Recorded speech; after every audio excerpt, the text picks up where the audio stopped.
Get it.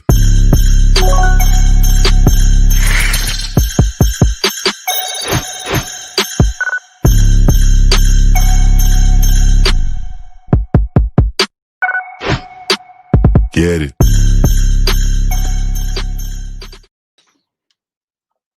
Oh, sorry. I didn't know you were there right yet. I have a nice little drink, you know, it's Christmas Eve and that. You know, a bit of the black rum mixed with some juice. I decided to put some, you know, the blue juice and all that together, you know how we go, So how we say, happy Christmas Eve, everyone. Hope you get loads of presents and all that, you know, all that. Now we're gonna get straight into bringing all our people in one by one. Let me give you that intro again. That intro. I know you're all like, whoa, what's that intro? Where's that track from? Let me do it again.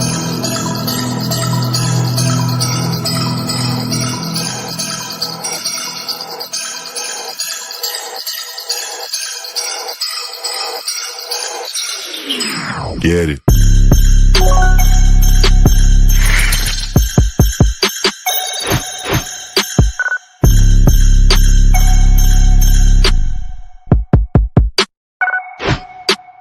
Get it. Yes, your people, I'm back again. Dance Civilian Opinion Show. It's the 34th episode and we know how we go. I'm going to first bring on my main guy. He looks like he's done something special today. Gives him a K. His name is Kamani. Okay. Oh, wait there a minute. Oh. You ready? Yeah, ready. Oh! I had to get right. Christmas spirit. Bro, you're looking slick. I ain't gonna lie. It's nice. Get ready for that Christmas Day, do. Have you got that jumper as well, that matching jumper?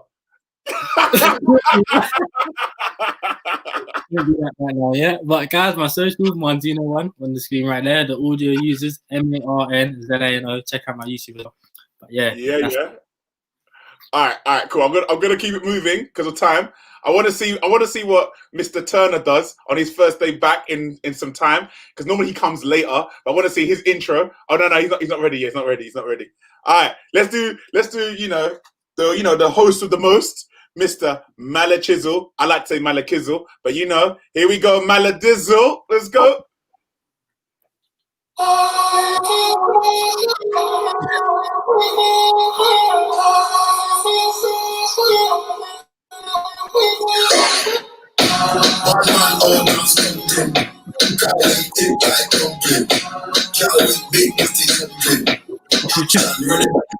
Ready for the jumping.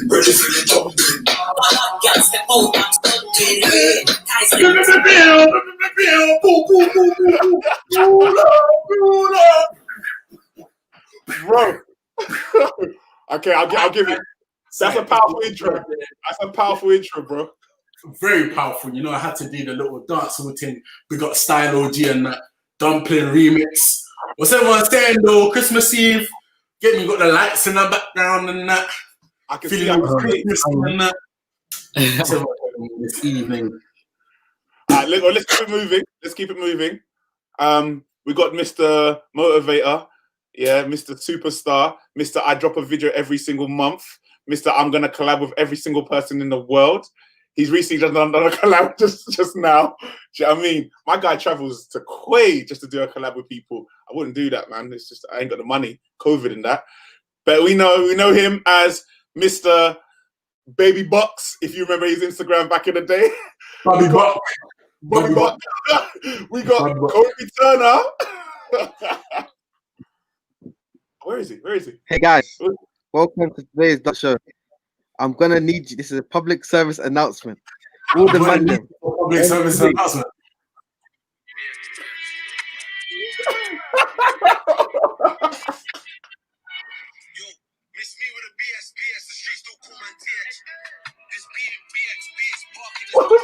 What's he doing? Bro, you're pixelated. Huh? You're pixelated. My guy thought it was a music video. He did this. And he was like, The flashlight is back. If you don't know the song, Fire and Smoke by Turner, go stream that now. All social media platforms. New single, new EP dropping January, and I'm dropping the mixtape in June 2021. 2020, 2021. Yeah, let's give it time. Okay, let's keep it moving. Okay, we've got Mr. Jack Webster. Yeah, spelled with 2 B's because the B was taken. Let's go. One B.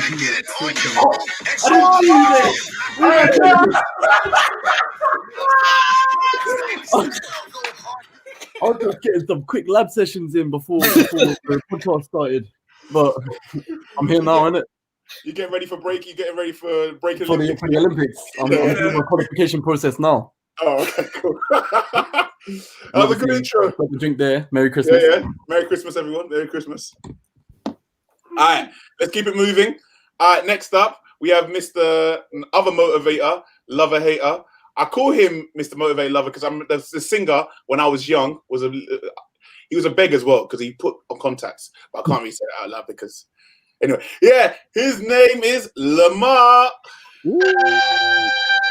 Oh!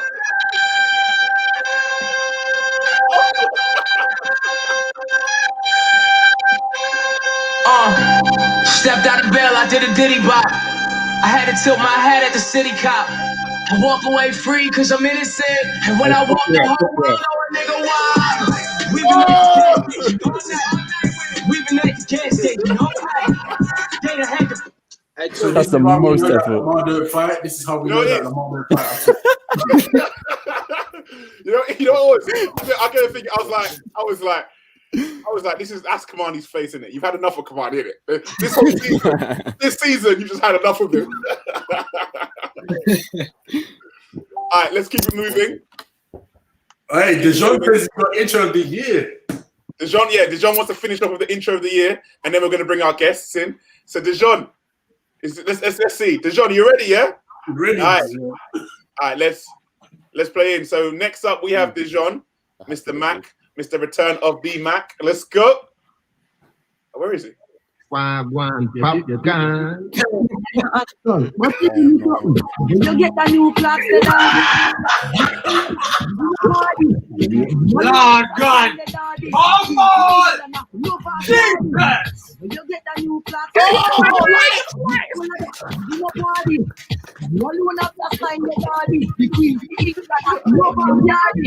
Real bad man, no muggle in a squad. You know what he's saying? So me get my clocks. The leg hard. This will stop. Don't get cut the dust fast. Everybody have the app, so me get my clocks. Everybody have the Here we go. clocks. Creeping. Class me paper. Class for this one.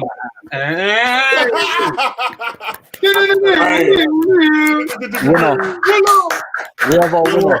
I think we have our winner. I think we have our winner. If you dumpy the lyrics, I would have gone mad. I think we have our winner.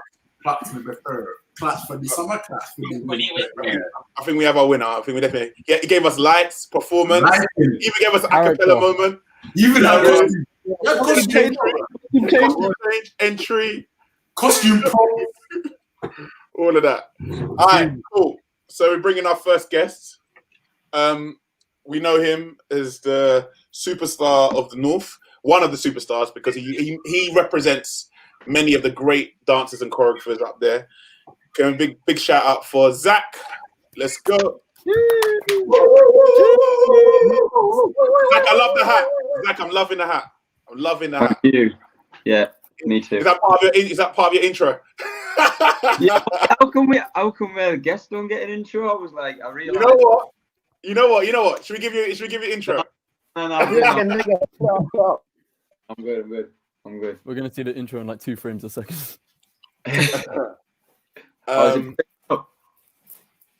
Say again. Is it breaking? Am I breaking up? No, now you're not. But I think good now. Yeah, I think it'll break up probably when when we have. It doesn't matter anyway. We're good. All right, cool. And then we have old time friend. He is a superstar in the scene, in the dance scene. I personally feel he deserves more respect than he's already given, but he's very highly respected by many of us. Give a big shout out to Bismarck. Let's go.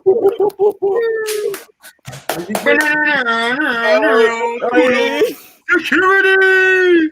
You got mute. You might want to unmute yourself, mate. On mute, man. You're on mute, Biz. I'm dying.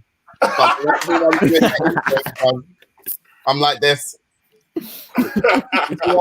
I'm just hearing it. I'm here. Yeah. Okay, cool. So we got a full house. All we're missing is Ice. So we got a full house now. So basically, we're going to go straight into it. So before, I'm just going to do a quick rush of all the news that's gone past this week. So first of news, a little bit entertainment news that's happened. I don't know if anyone knows about this, but anyone heard of the out screaming outcry from Tom Cruise? Yeah.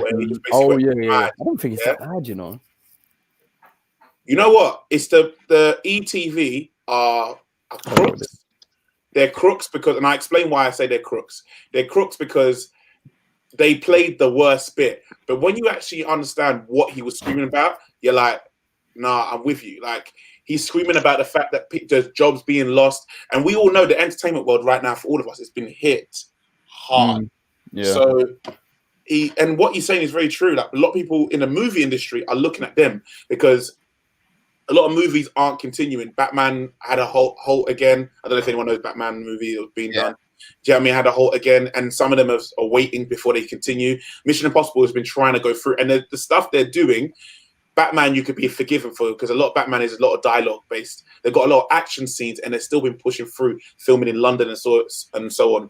And he was very pissed. I mean, for the people who don't know what happened, I'll play it now. Let me just get it up for you.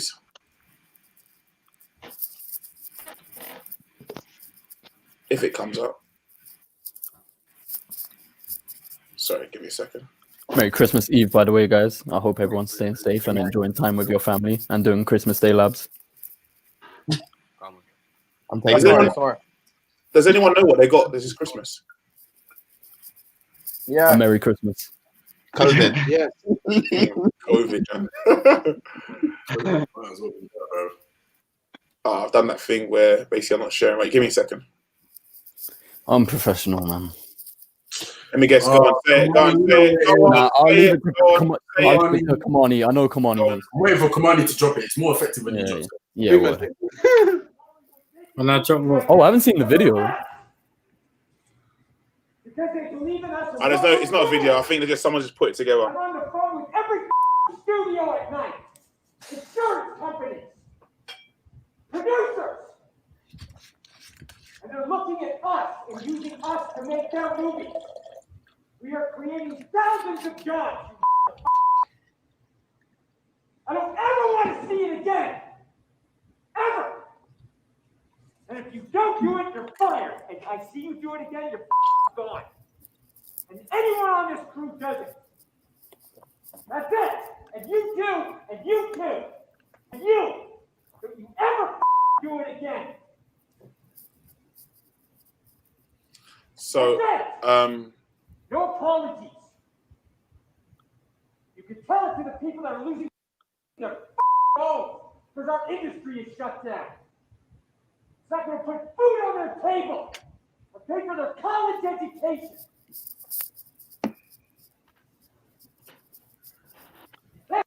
okay, cool. I thought I'd stop it there. So basically what you're seeing is just basically some of the scenes they've been filming in places like it looks like Italy. I don't know where it is. I know they were filming in London, so they had to stop because London had their little hole.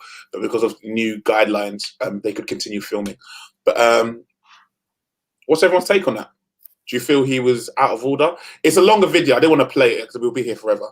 But anyone take on that? What does everyone feel about it? Is it over the top or was I think it's justified, but I still think his reaction's a bit over the top in it. I think you can still get your message across without all the shouting and like swearing. Because at the end of the day, these lot, like, you know, it's still a work environment. It still has to maintain professionalism and a good work environment, like regardless of the situation outside. So I think it made it a bit worse, and there was a better way to go about it. But at the same time, nothing he said there was wrong.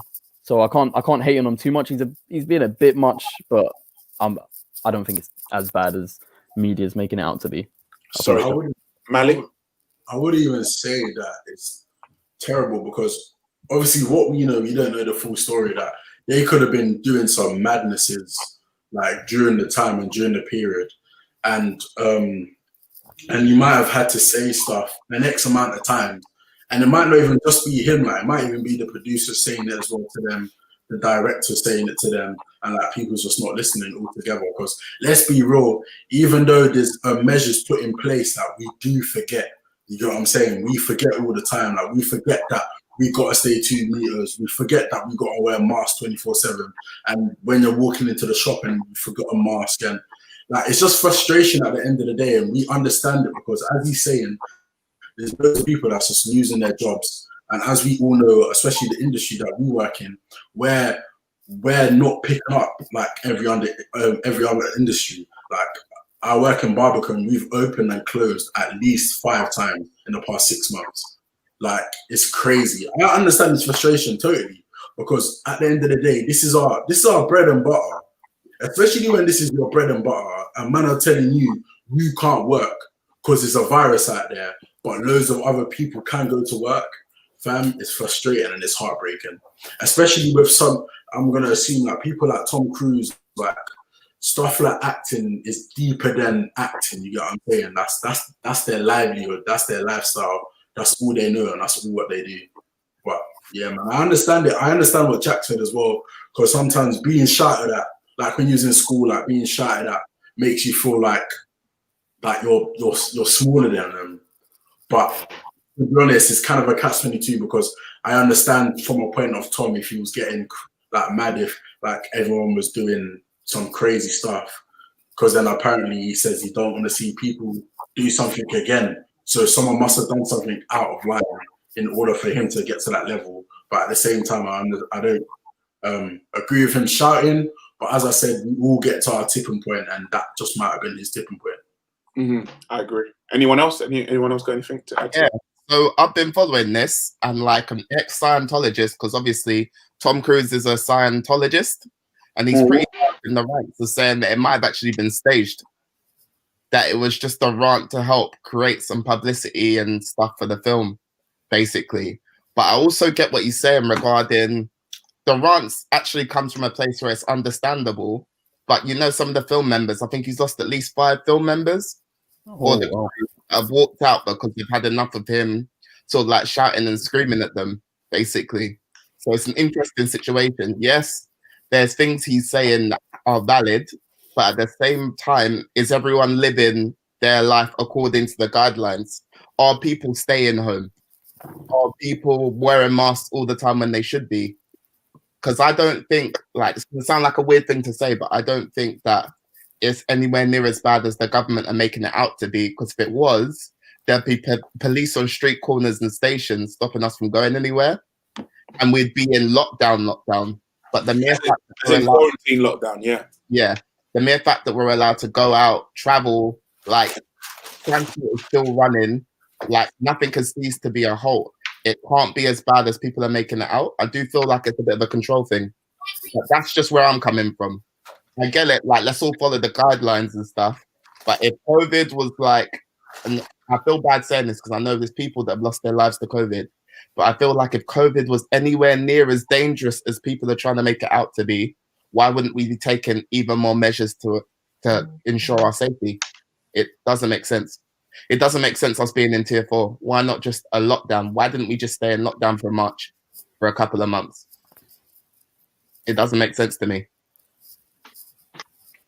Yeah, I mean, I completely agree. I think, from what I've been told, the reason why is they're losing millions every time they lock down, and the investors involved are not happy with it.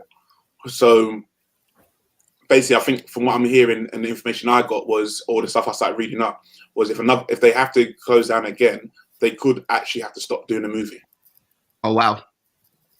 So I'm not saying the film won't be done, but they would have to stop doing the movie, which would cost more millions, and pending into people's because you got to pay more people. So what happens is, a film you're contracted out for a certain amount of time. Most films take up to a maximum of 6 months, but most normal films actually is only 3 months of filming. Even your big blockbusters, but intensive ones like Mission Impossible can take up to 6 months to be filmed. when you go past that contract, it's like, we were talking about dancers, us talking about when we all said Cancel it. yeah, like dancers should be paid a certain amount of time and stuff like that after the hours go, whatever, minutes go and stuff like that. This happens in the film world as well. So if they go past the contract, people need to get paid, and they're gonna have to get paid extra, or they have to stop doing the film. So we have the classic situation actually to do with Mission Impossible. Who's seen Justice League? So we've seen the debacle madness of what's his name? I forgot his name. Henry Cavill. Henry Cavill, and they had to, because he couldn't cut his mustache off because he was doing Mission Impossible. Because Justice League ran over because of Zack Snyder was cut, but they claimed because of his daughter dying. His daughter did die, but they feel that it was going to actually get fired anyway. So they had to do reshoots, and by doing reshoots, going over time. So this is what they're panicked about. So it's very similar to the dance world and stuff, but because they have unions, no one's going to screw them over. Do you know what I mean? Like we get screwed over. But anyway, let's move on, if that's all right. The next thing, it's a bit dark, this next one. I don't know if anyone's heard about the young black doctor who passed away recently. Didn't hear about it. Nah. Okay, cool. It's similar. It's probably the last thing we're going to be dealing with this year when it comes to the whole injustice of the black community in, I guess, in America, because obviously it's not necessarily UK, but we saw a similar situation with our young counter friend part in the dance scene, very influential member, Nicole, and she passed away from similar situations. I don't know if you ever watched Boga's video. You should watch it. It's very deep. It's very sad, where he talks about basically that the reason his wife passed away in the end was because they basically sent the wrong team. So this is a similar situation. That's happened. That was obviously in the UK when she was pregnant, and unfortunately they lost baby Ray and herself. This is a similar situation happening in America, and this seems to be an ongoing situation around the world. This lack of understanding the need to respect someone's pain and being looked at as your pain isn't that big. So I'll try and read as quickly as possible. Oh, someone's come back. Is that Kobe? Oh, Kobe's back. Yeah. So on this scene, basically, she passed away. So she's basically talking about, I don't trust her in the hospital. Dr. Susan Moore said from her hospital bed in Indiana, an oxygen tube hooked up to her nose. That is not how you treat a patient. Moore's, an Indianapolis physician who was being treated for COVID-19 in Indiana University Hospital North, died of the virus this week. Earlier this month, she posted a video on Facebook to share that she believed she was not receiving proper medical care because she was black. Moore tested positive for the coronavirus on November the 29th and said her symptoms included high respiratory rate, high heart rate, high fever, and coughing up blood.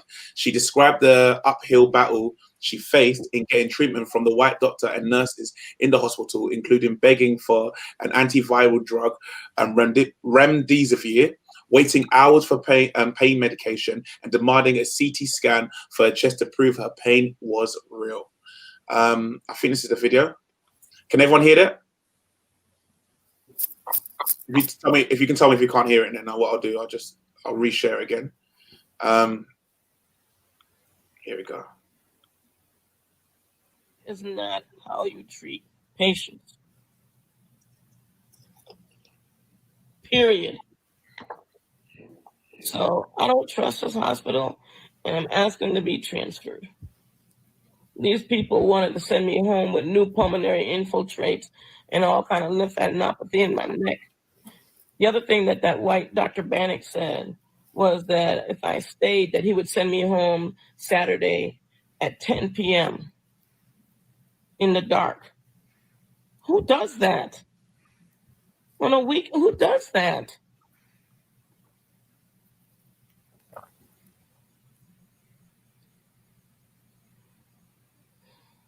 And that nurse was telling me, oh, I was marching in Black Lives Matter. I told him, no, I don't believe none of that. Not one bit, not one iota. He wouldn't even know how to march. Probably can't even spell it.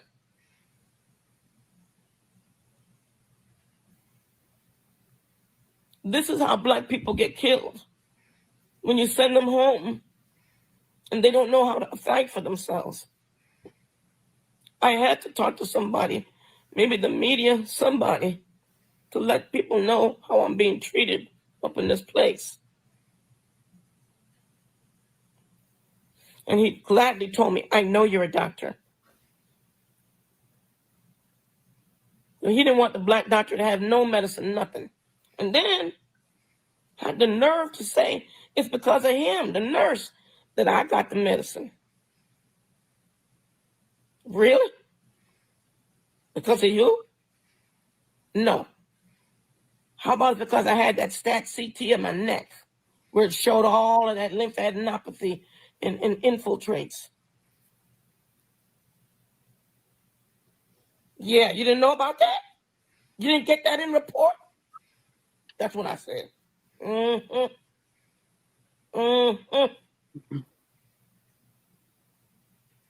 To being black up in here, this is what happens.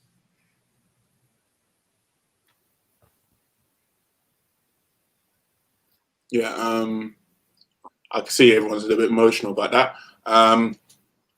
She passed away, I think it was yesterday, or so she didn't get the treatment she deserved.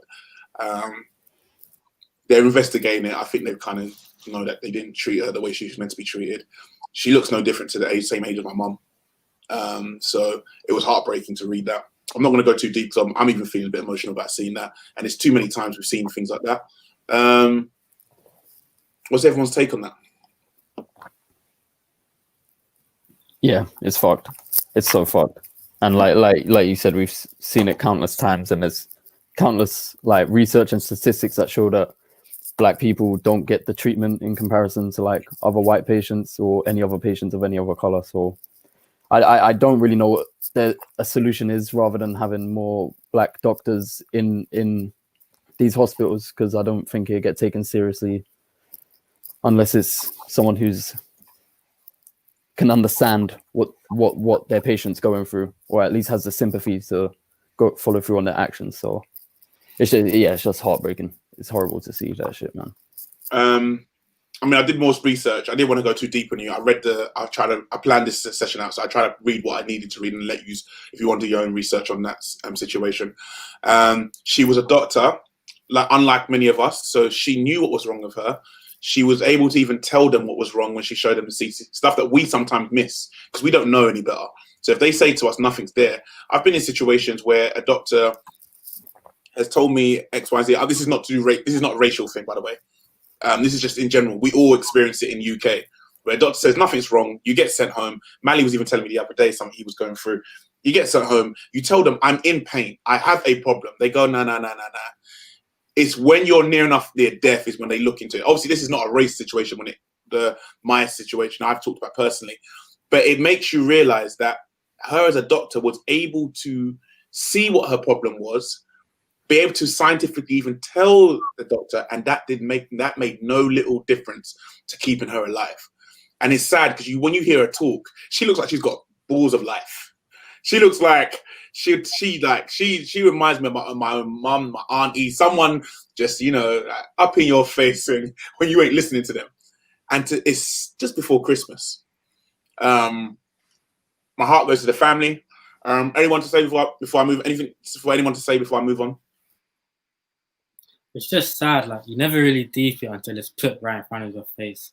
I feel like we all have that subconscious feeling of like we know this is happening in the back of our heads. But until it's actually put right in front of your face, it's like it just hits you on another level. Like it's just like damn, like it's like, and it sucks because it's like what can you do to actually help? Like it's out of our control. Like it just sucks that you feel so helpless in situations like these. But I think what makes it more sad is the video, because videos make everything real, because you're like, wait, that person was alive just the other day. Yeah, I think that's what makes it, because we're so used to when we deal with deaths, you're used to seeing people in ventilators, but to see someone was alive and kicking, they were cool. They just needed to be taken care of. How many days after that video did she die? Probably about 2 weeks.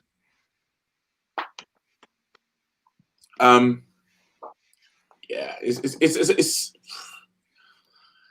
a lot. it's a lot to fathom. It's a lot to take in, obviously, before Christmas. But this is stuff that's happening in our world, and I thought it'd be important to share it because they're trying to share it in America. But since what happened with George Floyd, there's been a lot of trying to push down the narrative of what's going on. And we obviously, I ask you politely if you all go watch what Boga said on his Insta. He put it on YouTube.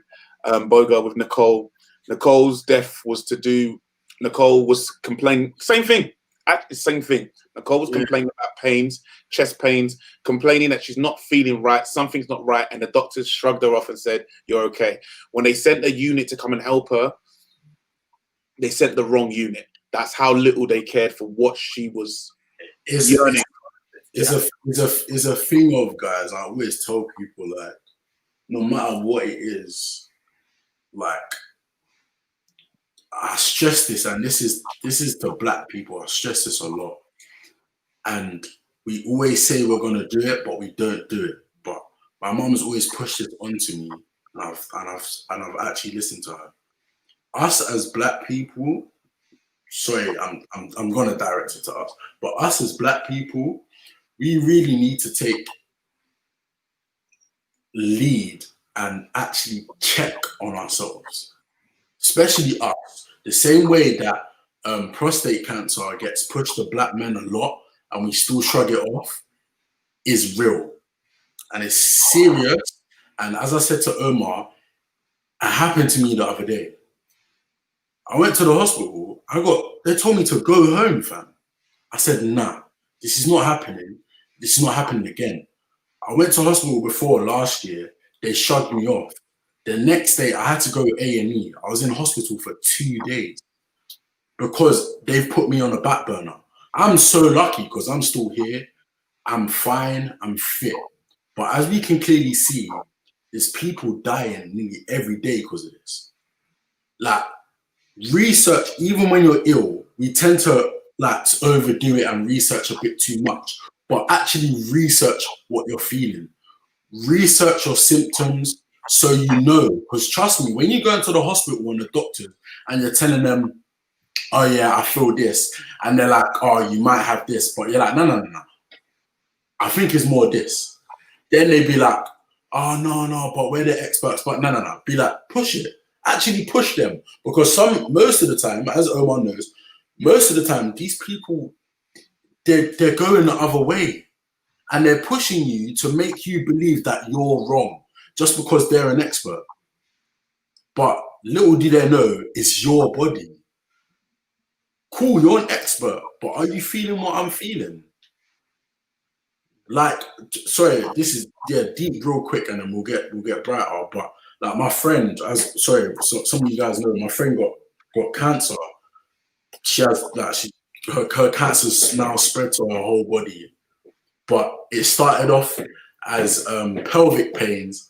Then they said that she just has a urine infection. Then she couldn't get an appointment for months. Then she said the pains. Then they're like to her, it's just you got a cyst in your ovaries. That's what it is. That's all it is. Then until one day she just kept throwing up. Then another doctor looked in a bit deeper. She's had cancer. But now when they first looked at her, as we all know, it could have been stopped. But now, it's all over her body. Can I add to that? And this is not even now a black thing, by the way. I just want to say, this is not me. It feels like I'm anti-doctor.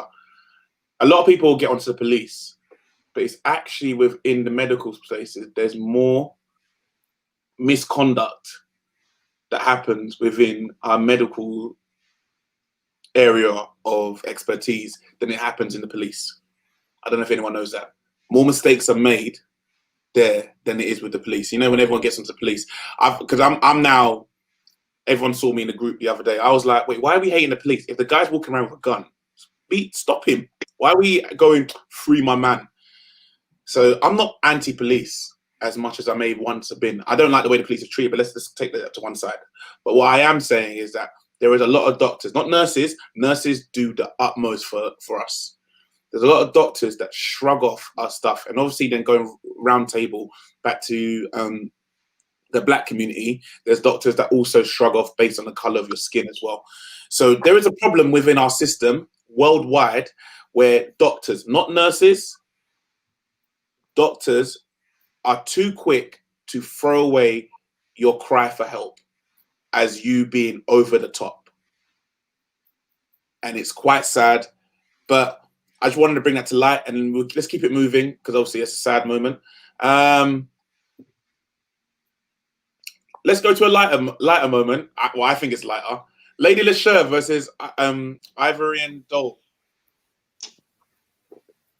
She's back. I told you she's not bad, you know. I've been saying it about Lady Leshurr. I'd like to take back my statement I said a few episodes ago, and Lady Leshurr is now on my top 10. Wait, was IVD in it or something? No. Oh, I was gonna say it. Lady Leshurr's always been top 5. I think she's top 3 UK females. Why does no one give her? It's just like Why Queen's does no one Speech give her shit. respect? Yeah, Because she done Queen's Speech. That ruined her. That honestly destroyed her. But she done it for peas. Obviously, if you look at her, she's getting like millions of views. it's like Chip, yeah, doing all that the Oopsie Daisy thing. That's how I saw the Queen's speeches, forgetting that their pen game can still be mad, but because they've done that for so long, you kind of think, and if she came back with this, I said, hey, I forgot. How can she drop it on her birthday as well? I know the disrespect. She dropped it on her birthday. But yeah, I thought I'd line up the thing. Lady Leshurr or Leah, whatever you want to say, she killed it. I don't know if you've watched the video. It's amazing. I want us as a dance scene to be using more UK music as much as we can. It's hard, don't get it twisted, because obviously we're only now. I feel like our scene is now finally growing to a place where I think dancers are now beginning to be more comfortable, other than just the street scene, but just in general, even the ballet scene, like everyone is beginning to be more like, yo, let's keep it in, because they do it as well, and there's nothing wrong with that. But let's just keep it in if we can. So I thought I'd throw it out there. Anyone who's watching right now and thinking, who is she? Just go type her name down, look her up. If you're thinking about choreographing something or dancing to something, that's some good UK female music. You don't need to do Nicki Minaj or what's the other one that we all talked about the other day? Stallion. Yeah, Stallion. We got people here. Even if you go to Ivy Doll, the person she's battling, go listen to her some stuff. I don't know. Anyway, let's keep it moving. This one made me laugh, but it's not funny. But I found it funny. The clash. Anyone seen the fight that the French guys had at Dover, where they said, "I'm not." They said we have not had time to piss, shit, do anything, so I'm not moving, and they just blocked the road in Kent. No one could get out. They just stood in like the middle of Kent. They left their vans everywhere in Kent. I would be hitting up all our friends in Kent right now. I don't think they can get out of Kent. Like, they've blocked all the roads around Dover. They're just like, they're pissed because UK won't allow them. It's all tit for tat. Brexit's getting funny now. So France went, no one from UK come in. So they were like, okay, they can't come in. But they already let them through the ports. So then they were like, yeah, they can't come in until they get a test. But they're not testing them because we have an issue in tier 4. So then they're like, so where do we go? It was like, well, stay where you are. But they're like, we ain't got nothing to do. So then I see some fat guy getting beaten up and dragged by the police. But the person dragging him is also kind of heavy and fat, and they're struggling. So he's about to fall over. I thought it was funny. And I was like, oh, this is amazing. Brexit at its finest. But I don't know. Is everyone looking forward to Brexit? Who's looking forward to Brexit? How can anyone look forward to Brexit, bro? I'm actually now looking. I feel like like you have breakup situations. You know when two couples break up, it's like seeing two parents argue with each other. Like, it's funny watching it way outside. It's like, oh, so you're not letting us fish here, okay? Or you can't fish here. And technically, actually, these fishes are in your sea, but they come from our water further. So we're gonna block it off. And it's like, right, over fish. I was like, right, can we not fish on the other side of the sea? You know what UK feels like right now? It feels like you're that waste man that gets picked last in PE. That's how it feels. Wow. Yikes. But can we take a moment that Brexit couldn't have come at a worse time with pandemic, and just knowing the vaccines there, like my initial worry, and I was talking about this to Danny, and I said, what's going on with HHI? Are we going to be able to travel? Because not only has the event been postponed twice, but no one's taking vaccines. And I'm guessing the reason why people aren't going to be able to fly next year is because if you haven't taken the vaccine, they're not going to mark your passport and they're not going to let you travel. They're saying it's not mandatory, but slightly it is. They're trying to take away the title of it being mandatory, but technically they're trying to make it mandatory. Yeah. They're putting every in their word, trying to be smart. But I think this is just the start of a lot of things being like that, where the government will just cut you off. If you don't play ball, we're going to cut you off. We're going to leave you high and dry, like self-employment schemes and stuff like that. A lot of people got shagged. If you haven't had 3 years experience working as being self-employed, you didn't get the grant. How are people surviving in this pandemic and they can't even work? Like, it's crazy. I've been fortunate, as some of you know, because I've been filming. Like, when the pandemic started, I could switch trades. So not only was I teaching, but when I wasn't teaching, I was filming. I was doing a lot of filming. But not everyone's that fortunate. I don't think this was thought through. But sorry, I'm diverting from the point. We're moving on to the next point. No, it's true, bro. It's so true. And I think it's funny, this whole situation. And I think COVID has highlighted so much wrong with this country. You know what? I was thinking, I was walking up the stairs today. I was like, what's saying we weren't ready for a pandemic? I don't think we're ready for a war. I think if we get... If Russia went, you know what? I've had enough. Sorry for my language. Fuck it. We're coming for you, UK. What are you going to do? I don't think we're ready. I don't think we're ready. We were more ready in World War II than we were ready now. I don't think we're ready for nothing. We're actually the biggest joke man country. We're a whole joke. We're the biggest joke man country after US. Yeah. Listen, man, we were like 2 or 3 tweets away from a world war when Trump was with that other guy on Twitter, and he was like, "Let's nuke him." To be honest, if we had started World War III this year, I wouldn't have been surprised. It's 2020, like nothing surprises me this year. We've seen it all. No, the best tweet Trump. I've got to still say this today because it's a tweet I would have done when Trump went, "I've got bigger bombs than you." I was like, I'm done. This year's amazing. And you know what's worse? It was like March when he said that. It wasn't even like the end of the year. I was like, this guy's amazing. Like this whole year is just things I never thought I would experience. I was watching me up like in front of my eyes. Like even Iran, they were like, "Oh, sorry, we bombed the wrong one. We didn't do it." Then it was like, "Oh crap, there's someone recorded it." Okay, yeah, it was a mistake. We didn't know it was a commercial plane. It was like, what the hell? Is this? Am I living in this world? Then you got Trump going, "Yeah, we killed your guy." What? It's Call of Duty. What the hell? I ain't heard nothing about Trump since he lost. I ain't heard nothing. Man's gone quiet, bro. Yeah. He's gone hibernating. It's been amazing. It's funny. The last thing to talk about of news of this week is basically the variant. There's a second variant come from South Africa. What COVID, bro? It's like an iPhone, man. No, it's COVID 20 Pro Max. We have 20 Pro that we found out last week, and yesterday they revealed 20 Pro Max. It's stronger and faster. Actually ridiculous. So stupid. COVID-S. Yeah. Literally, I know everyone thought when they first heard Tier 4. Literally, everyone was like, "Did I?" You know, I know what happened. No one complained because everyone was like, "Yeah, I never read it." So you know in your head, you're like, "Did I miss the small print?" Do you know what I mean? That's what I guess the truth what happened. That's why no one bitched about Tier 4 because literally everyone was like sitting there. Yeah, next time I need to pay attention because I didn't even. Was it? You know that was 1, 2, and 3. Everyone's thinking, was there a bit I missed that I didn't look? This is what happens when you don't pay attention. I need to find out a day later. They just made it up on the spot. Wow. This country is amazing. Made it up on the spot.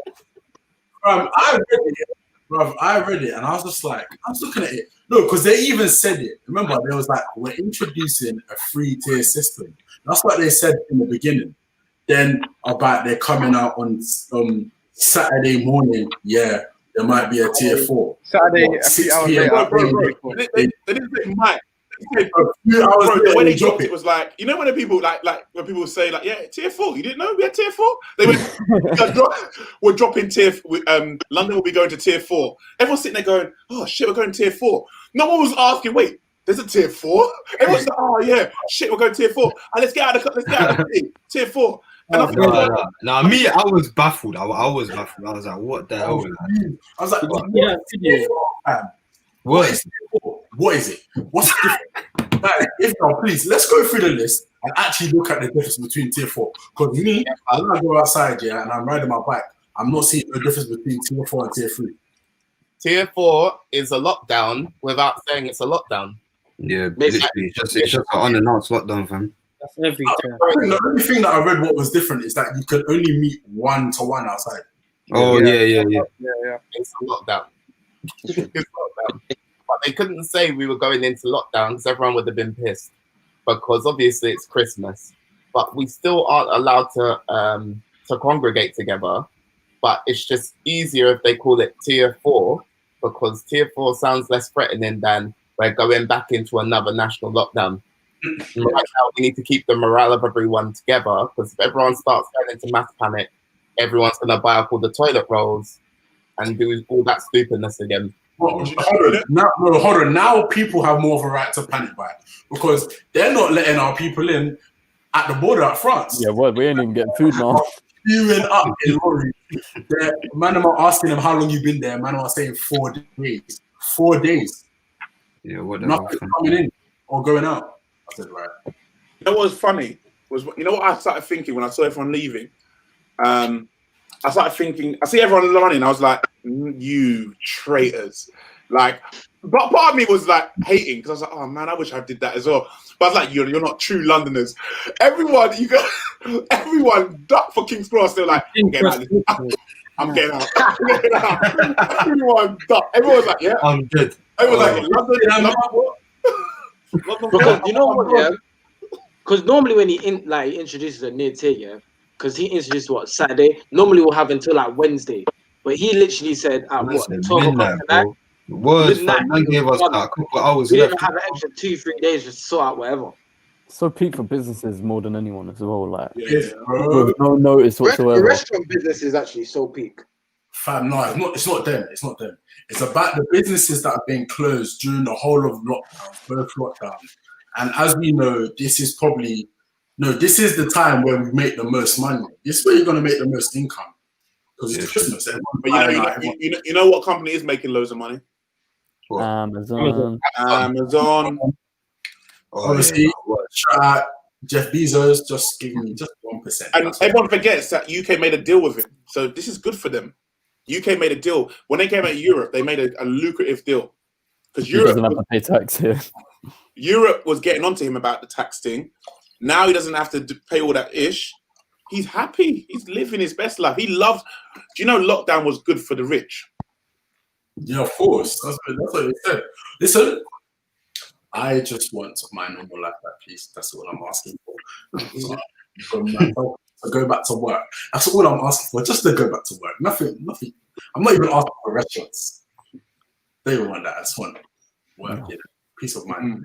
Don't worry, guys. COVID will go away when it strikes midnight on New Year's. Anyway, that's news of the week. It's been a fun week so far. And then we get to the last section now. Everyone just say what they feel. 2020, everyone's kind of wrapping it up now. 2020, how they feel about 2020. But 2020, how's it been on you, dance-wise and life-wise? We can go around the room, or everyone can just jump in. What would you rather do? Room. Go around the room. Okay, cool. So let's go. Cobes, you ready? You cool? I'm going down from bottom to top, or I can go first. Oh yeah, good. Okay, I'm cool. gonna make a drink quick, but I respect all of your opinions. Cool. Oh, I'm dark. Hold on. Raw. Your lighting, please. You keep telling me this. Put your light on. Yeah, I've set the tone. I set the mood. Can you unpin my screen, please? I didn't come prepared. Very close. Thank you. My 2020 dance has been. It's gonna sound weird. I think non-stop. Oh, sorry, domestically, by the way, domestically. So not internationally thinking, domestically thinking. But yeah, you already answered it, go. So ask. He's gonna ask. What does that mean? That's what he's gonna ask. Yeah, that's exactly what I'm gonna do. What does that mean, boss? Oh, domestically. How has it been dance-wise in the UK, basically? Domestic means your own home. How's it? He's gonna say. Okay, I'll go first because you're struggling. I know you.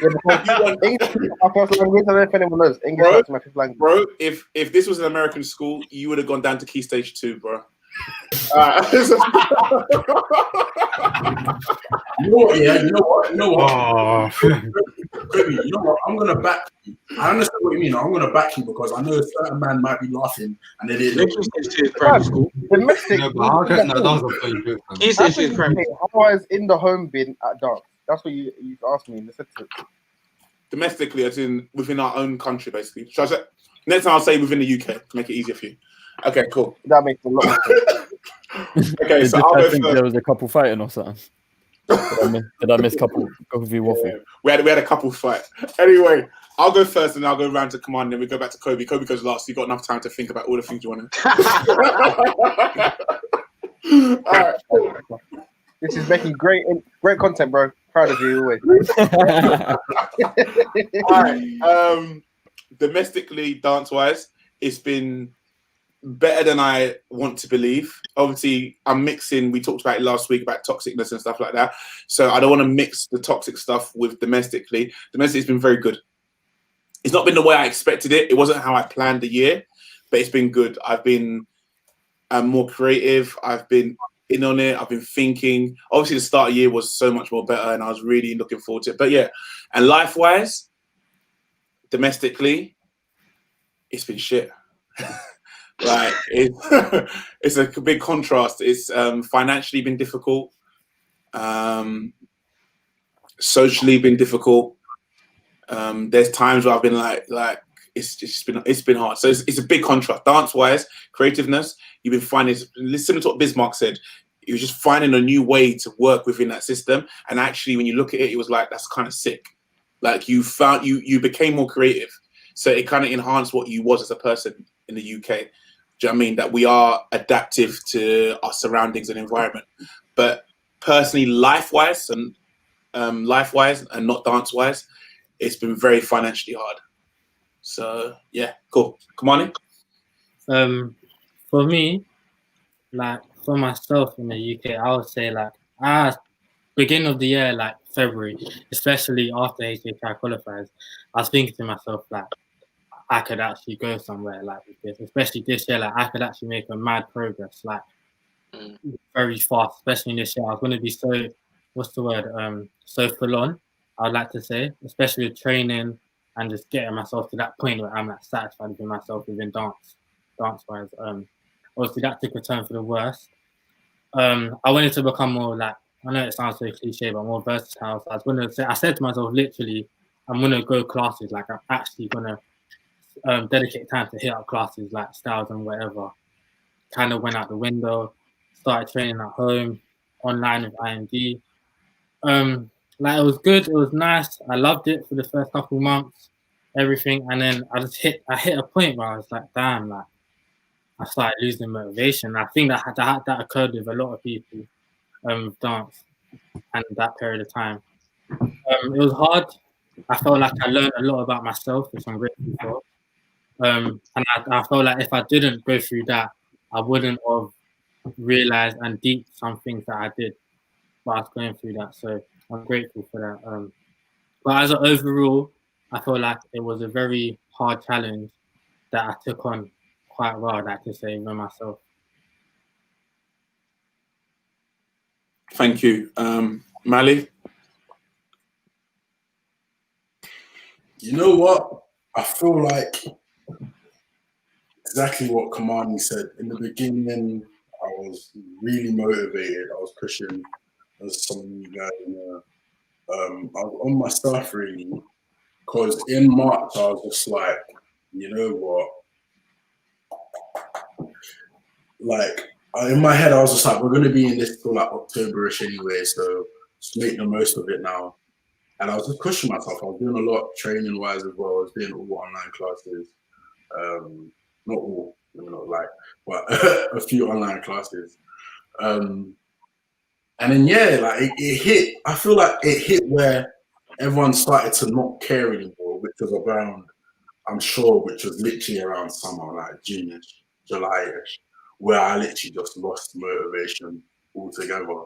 Like I just didn't want to do it anymore. I was just tired of looking at my screen, everything zoom, like zoom your mum, actually, sorry guys, but zoom. Like I got tired of it. Like, I actually got so tired of it. I'm just like, I need that break. Like we always think that we got to work so hard in order to give ourselves a break, but that's not always the case. Like it's good to just refresh yourself without loading up too much, you know what I'm saying? Without pushing yourself to the brink, onto the peak.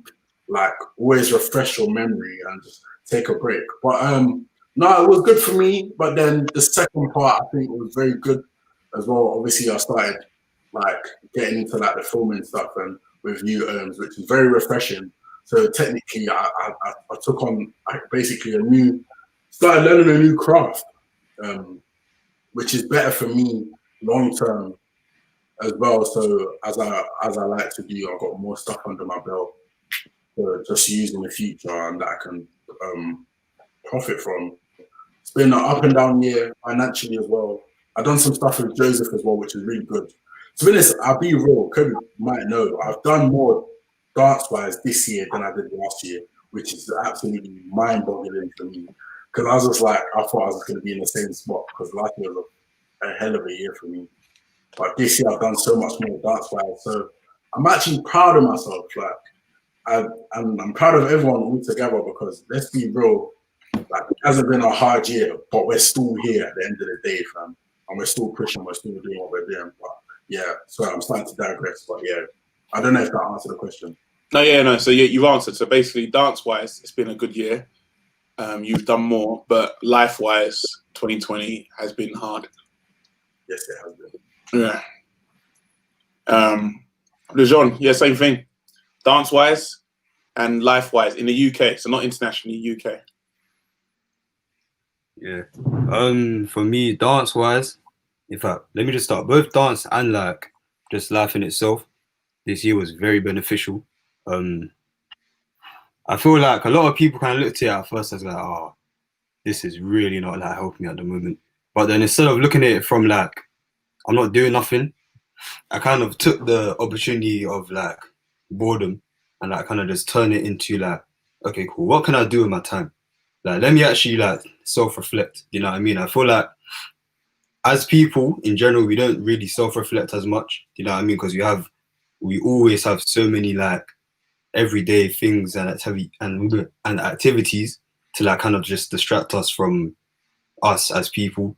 And there's small little things that you realize within yourself and like just everyday characteristics that you wouldn't realize if 2020 was actually normal. But because we have that time to just sit down and actually just, to be honest, we say we don't do a lot, but in our house it's actually better to do, you know what I mean? However, like, yeah. So I kind of looked at it as a time of self-reflection. To go purely on dance, it was up and down. It was more of a roller coaster for me personally because obviously I just left college basically before the pandemic, and then I'm not going like uni, so it's literally like I'm trying to kind of put my career, I'm trying to like kickstart it, and then there's no kind of proper avenue to go down because everything's shut down. So then it just kind of put me, to be honest, it made me be more creative, but then practically making a living off it, it was very, very hard. You know what I mean? Like proper hard. So I just kind of had to look at it as more of a, for now, let me just enjoy what I do. Let me not try and focus too much on, you know, making money off it and just chill out in it. Life in itself, yeah, like I said, self-reflection was a big thing for me this year. Just looked within myself. And once again, I was kind of more chilled about it. I kind of just took the opportunity to just chill out because I feel like in everyday life, I like to be, if not productive, than just like always thinking about something. You know what I mean? So I kind of took it as a resting period. So yeah, for me, 2020 was very insightful, still very beneficial for me. But yeah. So taking from what you said, you're the opposite. Yeah. You life-wise, it was very good. Dance-wise, it was a complete struggle. Which makes sense. Yeah. I think struggle. I wouldn't use the word struggle, but yeah, somewhere along those lines. I guess it's similar to Kamani. So opposite of me and Mali, where me and Mali dance-wise actually we did more. Yeah. And whatever, but it's more similar to Kamani. You wanted to kick off your career, and it took a whole life-wise. You got to reflect on who you were as a person, right? Is that what you mean? Yeah. Cool. Lamar. Me personally, I'm similar to Kamani. Like at the beginning of the year, obviously we started doing a lot more dance things. I was thinking, yeah, this is the year that I'm gonna not even jumpstart a career in just dance, because I didn't go to college for dance. I went to college for creative media. So I was thinking, all right, cool. I'm gonna concentrate on dance, but at the same time, my main focus was to be thinking about what I'm going to do media-wise. But obviously, that took a backseat because in the middle of my last year, obviously we got hit with the lockdown, and then I don't know. Regarding dance, I feel like I've been more creative as in what I want to see for myself, not just for what I want to produce, like content-wise, but as an artist as a whole, what I want to produce. But life-wise, I feel like at first, I'm going to be honest, I thought it was actually quite good. I didn't find the lockdown that bad, because even for like the proper lockdown, I stayed in my house for the full 4 weeks. Like I didn't take no walks, no nothing. I literally stayed indoors for the whole 4 weeks. And I feel like, me personally, I feel like that time was good for me, because I just needed time to be with myself and be with my own thoughts and not worry about other things going on around me. And so with that being said, I acknowledge certain things about myself, like a lot more things about myself this year, to be honest. And with learning more things about myself, I clocked that there's things that I do like and things that I don't like. But with that, I decided to actually want to make a change.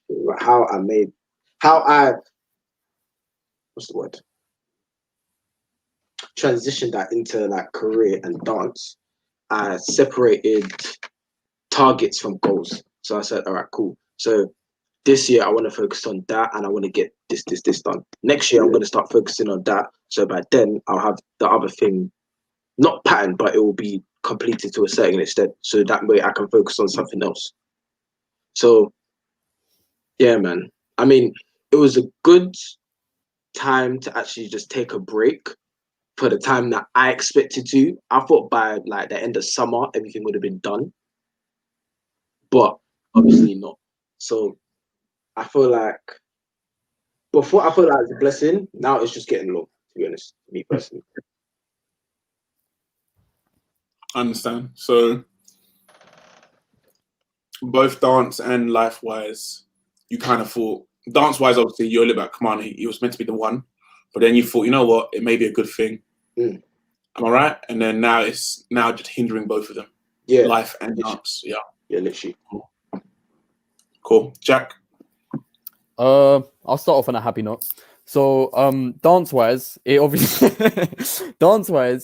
it was actually as horrible as it was for dance for the world in general, for obvious reasons. For me, it was actually kind of nice because I've obviously been out of dance for quite a long time, being at uni. So lockdown was almost good in a sense because it made that accessibility, like it came back, through so many forms, like live dance classes, this, that, and the other.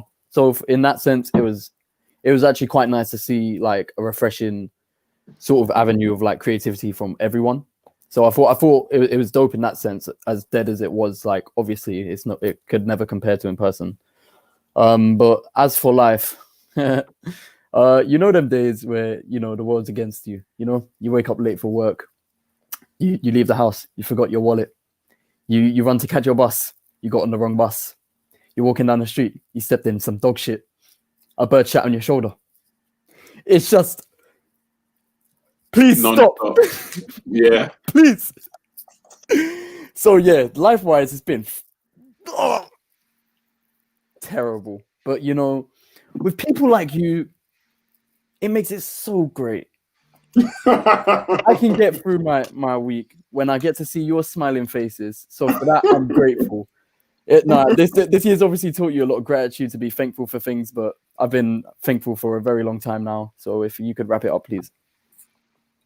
100%. Yeah. Zach, I mean, so basically, you're basically simply like me and Malachi. Life-wise, it's been fudging hell. But dance-wise, it's been kind of refreshing. Even though it was difficult, there was a level of like, actually, it was refreshing. Yeah. It's good to see how people bounce back in a bad situation. And it didn't even take a long time. You know, people were on the ball instantly. Like, how can we still keep this interaction? Like, I thought that was dope. Amazing. Zach? Yeah. What's up? Dance-wise, for me, honestly, I feel really I feel blessed. I'm thankful because I've had a much better year than I thought I was going to have. Like for me, I break it into as a dancer and as a choreographer. Like obviously similar to you, Omar, and obviously a dance school owner. So as a dancer, it was awesome because with everything being cancelled, I actually had the time to train myself. And similar to what Jack was saying, all the online classes were great. I didn't have to jump on a train, you know, for 100 quid to go take class. I could actually do it in my garage, which was sick. And it was just like that was really good. I think the way the world shifted and everything was all of a sudden nothing was normal anymore. It kind of forced me to apply that to myself. So I was doing things I've never done before in my life. Like I haven't like been running. Like I was running for the first time since I was like 16. Like every other day I was going for runs and stuff like that, and like pushing myself, learning new skills. So for that, it was really good. Obviously I opened up a studio a week before lockdown. Well, I got a place for my own studio up here in Hartlepool a week before lockdown. So and obviously then coronavirus hit, and it was like a really, really stressful time, worrying about how I'm going to be able to do it. Obviously at that point we didn't know about the financial support and things like that. But yeah, so and in a way I think it's been the first like 8 months for me running my studio, and even in a way that I'm not saying COVID's helped, because it hasn't. I would have loved to be able to do everything that we normally are, comps, shows, all of those sorts of things, but it's made things a lot simpler for me in the first like 6-7 months of owning the studio. It's made things like a lot simpler. Like because I'm quite indecisive, and I'm quite perfectionist. So if I feel like anything's slipping, it will get me really down. And I've not had that this year. I've almost had it's been very sort of one track mind, like, you know, just make sure that you're teaching, make sure you're offering the kids something, keep the kids busy, you know, keep them active, you know, and that's helped with me opening my studio, because I've not had to worry about things like, you know, are we getting the right teachers in? Are we doing this? Are we doing that? You know, are we entering enough comps?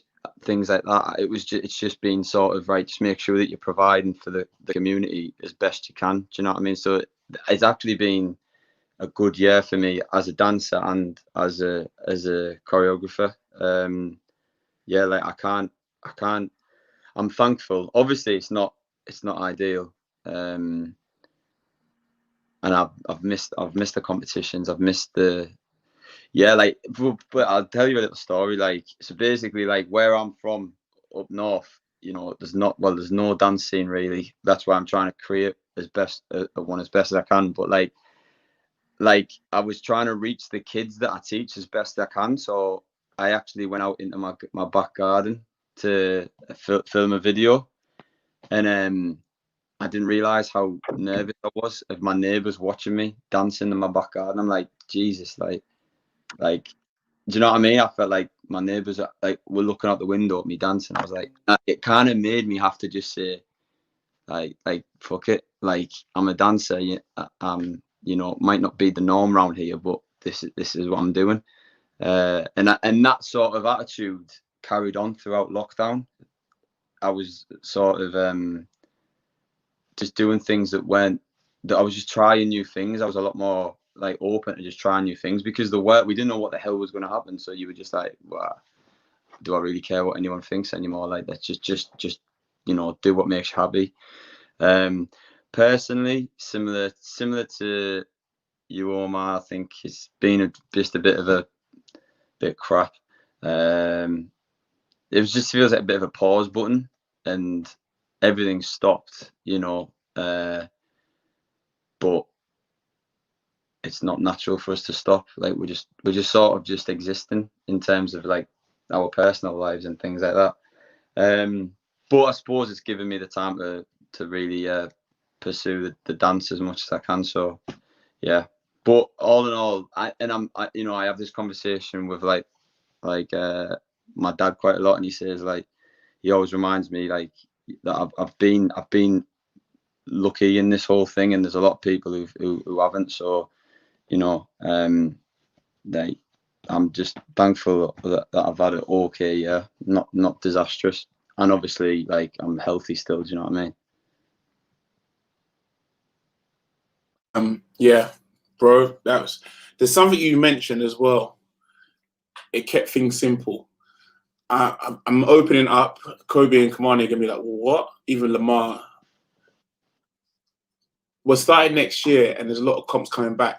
I had a slight, I don't know what to call it, like an anxiety attack. I don't know what it was. My heart started racing for the first time. I hadn't had this feeling since we last did HHI in February. This feeling of fear. So I explained this I was on the phone to someone yesterday, and I explained to them that my fear of failure outdoes my drive for success. So I don't know how you feel, Zach, when you do these comps, but that's what pushes us. That's what drives us. A lot of people think, we're non-stop as dancers or whatever because we want to be the best. It's actually the fear of. It's like I explained it like a slide. You ever remember when you were kids and you went down a slide and you played lava on the slide and the bottom was the lava and you try to go up the slide, but you try to go up on your knees, but obviously technically it was very hard. And you get to the halfway point of trying to get up and you know you can't stop now because if you stop, there's lava at the bottom. It's that fear of the lava at the bottom that drives you to get to the top. And it's not that actually wanting to try and get to the top. And I had for the first time openly saying this, I have no problem being open about it, as a male as well.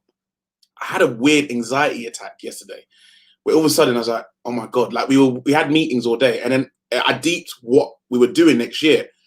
And I was like, I don't know if I want to do this. I'm scared. I was actually scared. I was like, what if this goes pancake in my face? So like this year, I've had a chance to kind of reset dance-wise and think and then enjoy myself a little bit, explore, even we established that IMD have a choreographic style. We call it Legion style way of doing things. Like I was able to explore things video-wise, find new ways to make financial things. This podcast, Mally was saying to us, we had a little podcast years before, but with Jack and me and Daniel and that, and we never really went any further. And they were really important podcasts for a lot of people that did listen to I think we did like 7 or 6 episodes. None of that would have happened if it weren't for this lockdown. But now next year's coming, I'm like, wait, like I'm going back to something that was a year ago. And my heart actually was racing. I was like, Jesus, like, I don't know if I want to do it. I obviously want to do it, but yeah. So simple, you would use the word simple. Regardless of how life has been feeling horrible financially and it's been difficult, what your dad said is very true. I look at it and I'm like, boy, I'm hearing people losing their houses, their mortgages. I'm hearing divorces happening. I mean, I know, and I use the word divorce because I want to show that sometimes it wasn't even financial problems. It was divorces, even worse, suicides, people losing their jobs, people quitting their jobs. I think sometimes everyone talking about people losing their jobs, people quitting their jobs because they just all of a sudden realized how unhappy they were. Do you get what I'm saying? And so on. So I sit there and I'm like, but Mally said something about resting before. It doesn't mean we haven't got a right to be upset with how our year has been. So just like it doesn't mean we just because we think we need to work hard before we rest. It's the same thing with, you can still be a bit pissed with your year just because even though you know someone else has suffered worse than you, you can still be a little bit pissed. And I think that's where, but yeah, I guess Zach me, you, Mally, and I think everyone's kind of that place. But Kobe and Biz, your last two, Biz. Yo. Interesting points everyone's brought up. So I kind of deeped it the other day. Next year I'd have been teaching dance for 20 years, and I've been dancing for 24. And this year was the first time I ever had to stop. That made me feel anxious. The fact that I'm so used to doing something and I'm in such a routine of teaching and doing stuff and being active all the time, and to have that taken away from me and having that unfamiliarity of having to just actually stop, not because I want to stop, but because the world has forced me to stop. And that is it. You just have to be comfortable in that and like just allow it. But this year's been really good. Like I think I've had time. The year began as normal, so like you want to up the levels, you want to do what you're doing, like dance-wise, teaching-wise, filming-wise. One thing I've learned is I'm in my natural nature, I'm a giving person, and I'm always trying to accommodate for everyone, and that isn't going to work for me moving forward. Because the problem is you can accommodate for everyone, but then I feel like I stop giving everyone 100% because I'm trying to please 20, 30 people, and I don't have enough time to do it fully. So it's more about picking your fights in terms of teaching, picking your fights in terms of filming, like devoting your energy and committing, but also respecting yourself, and also the people need to respect you. So when you're doing something, if the energy isn't mutual, you need to just take yourself away from that. It's like being in a bad relationship and you really love someone, but you know they don't treat you right. You shouldn't be there. It doesn't make sense. So there's a lot of like self-reflection and stuff, and just investment, and actually taking a moment to sort of like big myself up, which might sound like a weird thing, but actually just take a moment to like look at my achievements and look at everything I've done. So I feel like sometimes I get so caught up in doing stuff, I forget what I've actually done. Not because I'm unaware of what I've done, but I'm just not the sort of person that goes around bragging about everything I do. That's just not me. There's a sense of acknowledgement, but then I just feel like it's not a humble thing to say, but I feel like I'm a humble person. Like, so for me, yes, it's been a struggle, but it's also been a blessing. Like, I haven't been as physically active having to go to and from places. So I've got an opportunity to save money. And plus there's been a lot of support in the arts. Going back to what Dijon was saying and Lamar about focusing on your dance career, in my opinion, you already have a career in dance. What you're trying to work out is how you can finance that a lot more, in the sense of keep going. Because I felt like we all got into this for the love, before the money. We enjoyed dancing, and that's what we loved. And then it sort of grew, and it got to a point where you realized, I can actually make money from this. People actually appreciate the work I'm doing. And it sort of built from there. Because I'm just like an inner city kid that sort of liked dancing. People told him he was really good at it, and I kind of enjoyed it. So I just carried on, and stuff happened over a long period of time. Sorry, I feel like I'm digressing from the point. Domestically, it's had its ups and downs, like, if I'm real. There's been times of self-doubt. I think one thing I feel, sorry, I thought someone said something. I feel like the one thing I felt really anxious about was when I took an initial break from teaching for a while, would I still be able to do it to the same capacity I was doing it to before? Because I'm rusty now. I haven't been honing my skills and like craft as much. I mean, there's muscle memory. You know, you've been doing something for so long, you can do it. But it's a competitive sport. We're athletes out here. So you want to be doing it at a level which sort of like testifies to your ability and so on and so forth. So it's been a lot of things going through my head. But I think one thing I'm going to take away from this year is I need to do more self. Like, I think the first place you need to feed yourself is yourself. like as a teacher and as a choreographer and someone who runs his own group and stuff, I spend a lot of time trying to give to people, but what am I giving to myself? And it's all good being like giving, but if you're not eating, yeah, you're performing a crime to yourself. But yeah, man, the years had its ups and downs, but I'm very grateful. Like, we made it through. I learned a lot from just having time for myself, and also like it was a good chance to look at people and actually observe people and how they conduct themselves in certain scenarios and situations, as opposed to sort of being so busy you're just kind of doing stuff because you're doing stuff. You actually get to observe like the behavior of your peers and the people, your employees, and like everyone, and you get to actually take a moment to really appreciate them on a human level. Whereas I felt like I usually don't have time to do that. I'm sorry, I feel like I've been speaking forever. So no, you wasn't. No, I completely agree with you. I think 2020. I mean, of the last question we're having of the day, I was going to skip all the other ones to put for the next week, which I was going to do like I'll speak to everyone if you want to do on Tuesday or Wednesday before actual New Year's, unless you. Anyway, you mentioned something. I found myself watching the industry more than I've ever watched it. And you mentioned that watching characters, watching people that I never had. It's not that I didn't pay attention. I didn't have time to pay attention. Similar to what Zach said about when you're doing a comp. You're doing so much, you kind of slightly forget about the world around you. And I guess this gave us opportunity to take a look. When you talked about Rusty, I can't help but relate. That Rusty feeling. And it's not even dance. It's, can you even teach anymore? I still have that nightmare of teaching one group. I've told Kobe about it. I have this nightmare where everything was going wrong.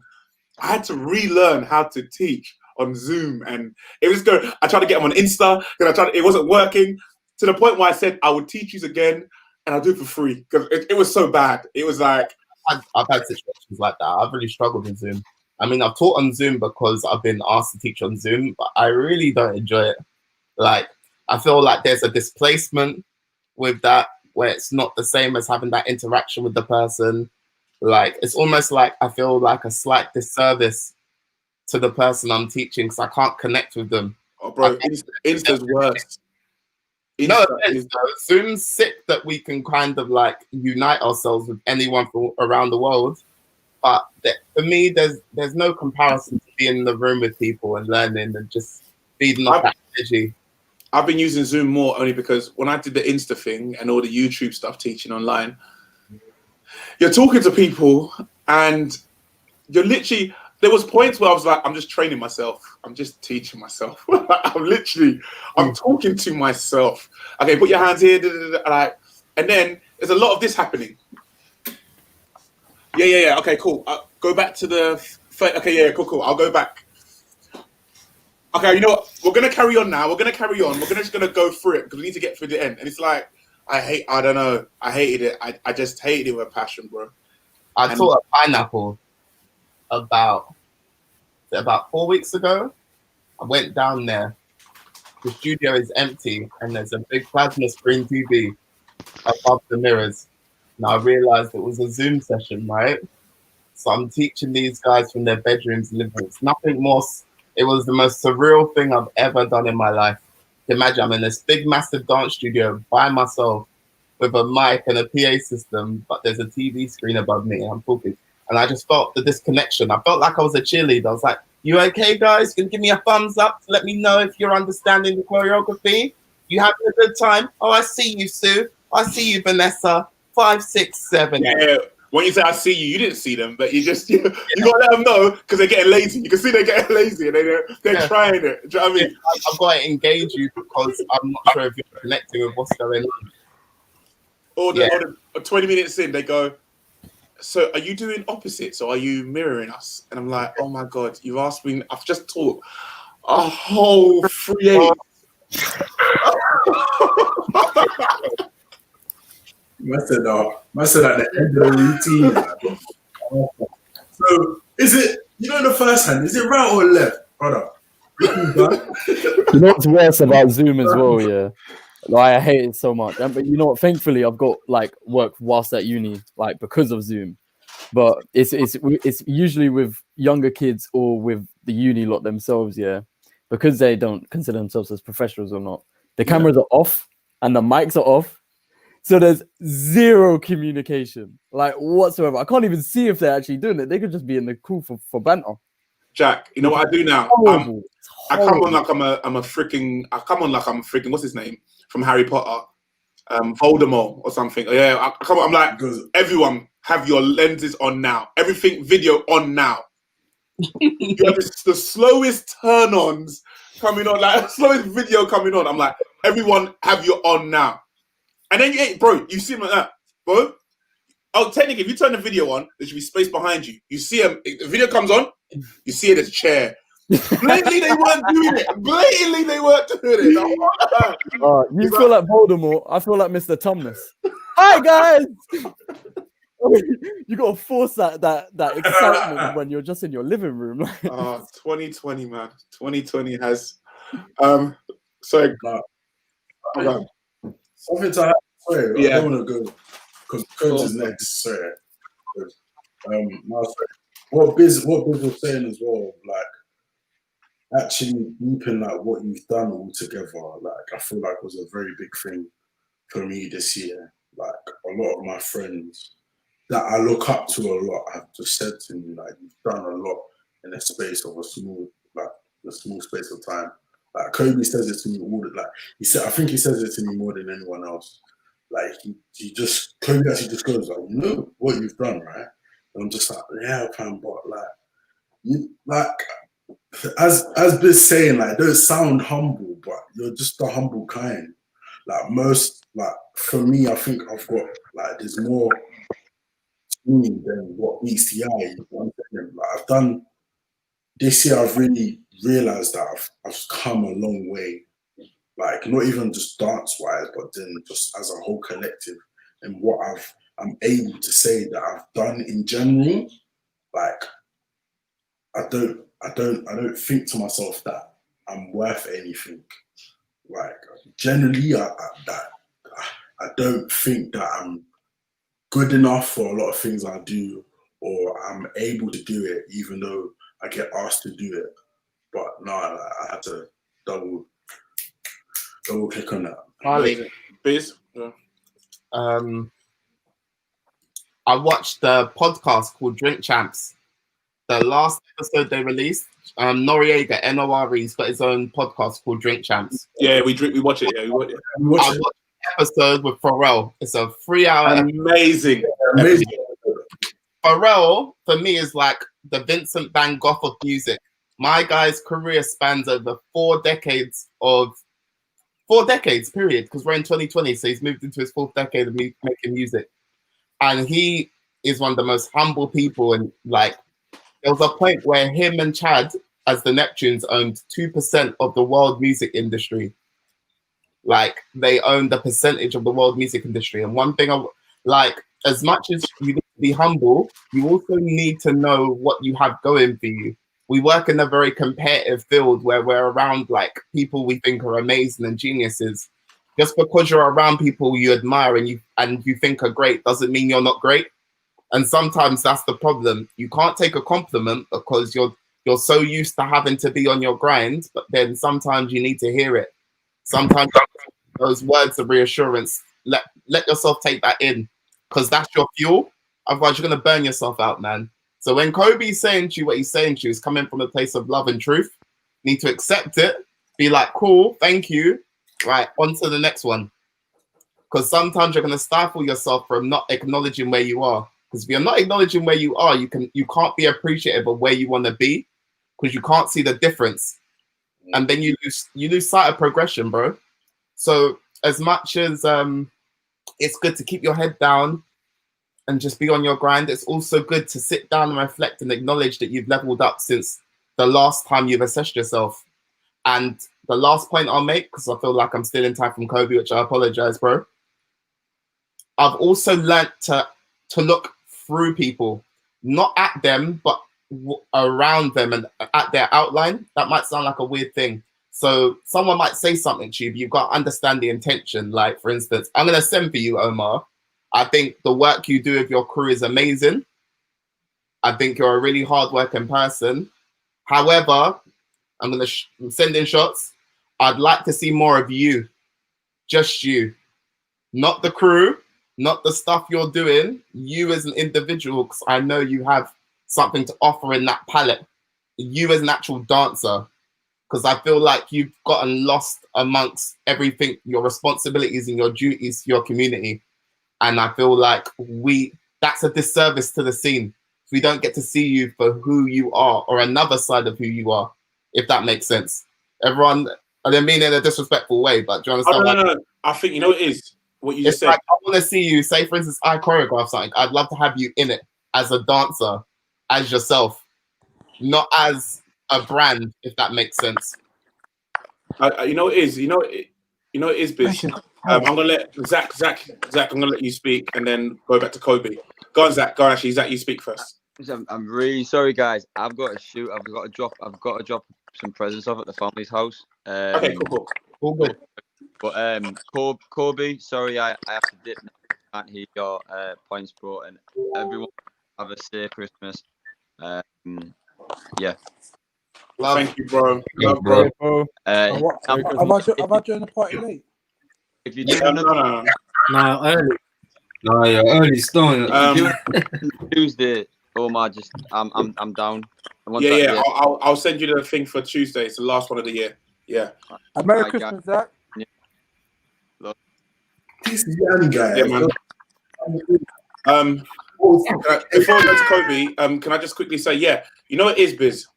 Because what we did when we were younger, I got to a point in my life where when I hit 23, everything started to, because you said something as well that really resides. You said something about when you're around people, if someone says something good about, you talk about Mali, obviously. That's how I feel every day. So I don't see myself the way, when I get young people go, oh, it's Omar.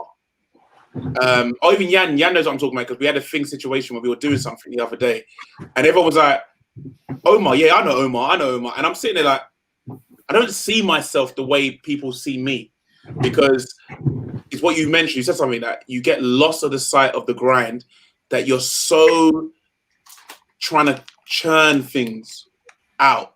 Do you know what I mean? You're just grinding, whether it's videos, dance, this. And me individually, I think I just got to a point where it was like, I didn't feel I mattered anymore in that way, personally.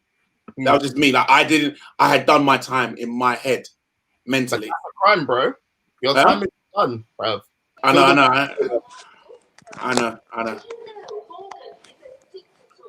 what you mean. I know exactly what you mean. I just think mentally,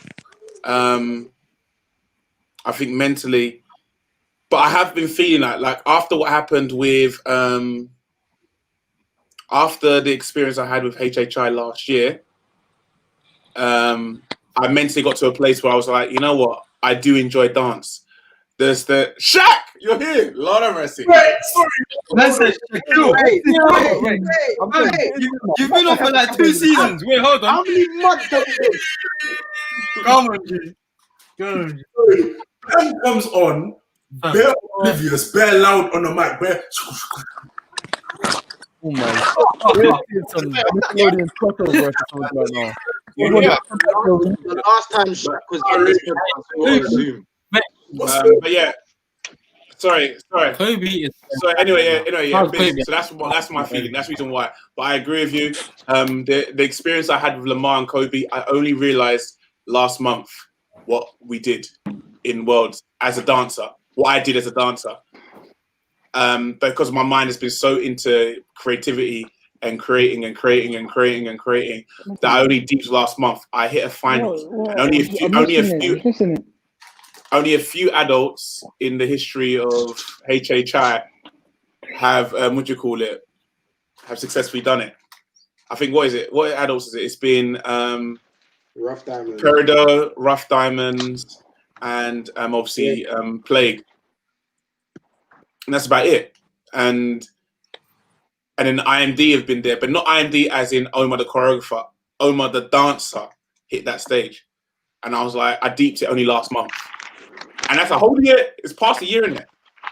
It's past a year since we did it in 2019. And I only deeped it last month. I was like, shit. As a dancer, that was something I've done. So yeah, thank you for bringing it up. I think it's something I do need to start looking into. I think it's just, you give so much to your people, you forget. But anyway, Cobes, domestically, 1 hour later. And life-wise. So hi guys, I'm back. I don't know if you remember me. I was here like half an hour What do you ago. think tonight and do that? So I think for me, Yeah, very big man. Can we? I'm really, yeah. For me, 2020 domestically, dance-wise, it's been a lot. I feel like mine was different to everyone's. I don't think I've stopped, or if I did, it was like a week, or felt like a week. So all the way from like March, all the way till yesterday, pretty much. I just went and went.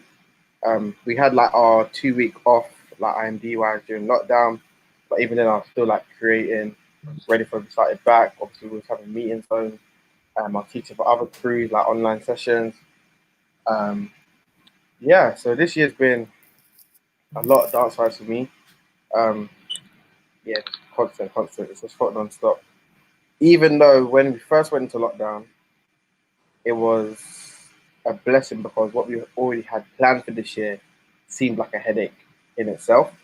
So by having the lockdown, it was a blessing to kind of escape that barrier block of what was to come. However, it was more, I did more, but with less, I don't know, like pressure, I guess. But I was teaching classes, like I wasn't having to stress about putting sets together or music deadlines or whatever. So yeah, I didn't have that kind of pressure, but I was still doing a lot. Life-wise, I think only really Mali, Omba, and Kamani at most know that this year has been a very interesting year, and Lamazo. But those three really in depth. All the way from January till March was yeah, some good times in life. Yeah, some good times. Yeah, a lot was happening, and then March I had a good time in lockdown. I was fortunate enough to spend it with some very close friends of mine and some external family members. But yeah, it was an amazing experience. Like, I'm never gonna take that moment back. I was fortunate enough, so like whenever I was doing Zooms and being by themselves, like and telling me the stress, like it's just long, like getting over the motivation to come on Zoom by themselves. I was fortunate I was with my little sister. When I was dancing or when I was teaching, she was always kind of there. So I felt like I was always just teaching in private with other people watching. So I kind of had that fortunate experience until we went into the second lockdown, which was like November. I think November. By the way, can I say you're a lucky bastard? Because I remember watching you too. You're lucky. You didn't have to feel what we all felt. That's what I'm saying. I was always kind of blessed, and I was just doing even other projects like it would probably kill me for this, but like other stuff, like I'd be like, "Oh, can you come and assist me?" So I pretty much just had an assistant the whole time, so it was kind of blessed. Then the second lockdown, and again, we was kind of blessed because we kind of fell under that professional elite sports person, so we was kind of still in the studio, so it wasn't as daunting as I had pictured it to myself to be. Having to obviously like go through a Zoom all by myself and stuff. Now I've kind of just got used to it, purely based on the fact that I had taught so much on Zoom. When I'm doing rehearsals on Zoom now, it's not as daunting, if that makes sense. I tend to like, if I have a session on Zoom, like as a dancer, I tend to kind of put myself in that choreographer's head of how I want someone's energy via Zoom if I was teaching, if that kind of makes sense. If that makes sense. So it's not as daunting for myself. Yeah, still been busy. We got some stuff coming. I'm gonna drop a little hint. That's what I'm gonna do. That's my little hint. We got some stuff coming. Major stuff. Yeah, that was my little hint. Yeah, don't full faces. Yeah, thanks. Yeah, that's my little hint. My 2020 in a nutshell has been fantastically great. I wouldn't change it for the world. I'm major grateful for the experiences I've had.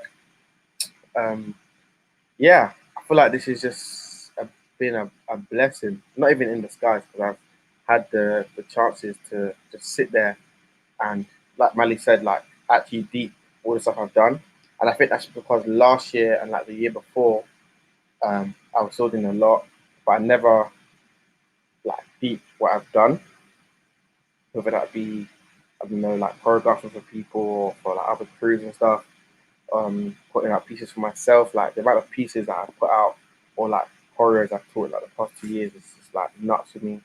So this year, even before the kind of lockdown, I was always not having a review of myself, but just like constantly telling myself like, yo, you've done this, but then not dwelling on that too much, because that one moment is great, but I can also be greater than that and kind of keep that as a kind of stepping stone and as a motivator and as a fueler to keep pushing and do better.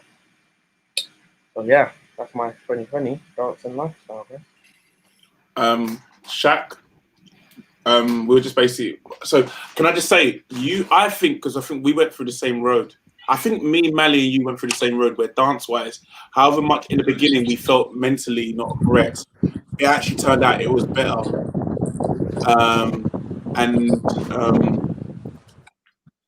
Yeah, it actually turned out it was better. And what do you call it? The other stuff, life-wise, I think life-wise for you, it wasn't as bad as it probably was maybe for myself. I don't know if Mali, I think Mali said yeah, but I don't know for you. Did you feel it was bad for you life-wise? Me? No, Kobe. I was to say. Kobe, you good? Was life good or? I think I haven't actually looked back on it. I feel like I'm kind of looking back on it in the space I'm in now. If I kind of look back on the times, then I probably have to like proper sit down and think about it. But the space I'm in now, it's just life was good, man. But I think I'm saying that based off the fact I felt like I've had worse, if that makes sense. Yeah. Like this time last year, in November, it was a crazy experience, crazy time in my life. My life has covered in face. But it's a crazy time. So like this year, I'm kind of just like, I take everything as it comes. I take it on my chin, I take it on my chest, I take it on my ear, I take it on my ear ring. Yeah, I'm out here. Cool. But yeah, I think that's why but life is good, man. Life is good. I'm blessed. I'm thankful for all the opportunities I have. All my tell you all the time, but thank you for all the opportunities. I'm grateful for all the stuff that's going on in my life, keeping busy, keeping active, and yeah. Shaq, 2020. What's it been for you dance-wise, and what's it been for you life-wise? Well, let's welcome back, chat, guys. Hold on,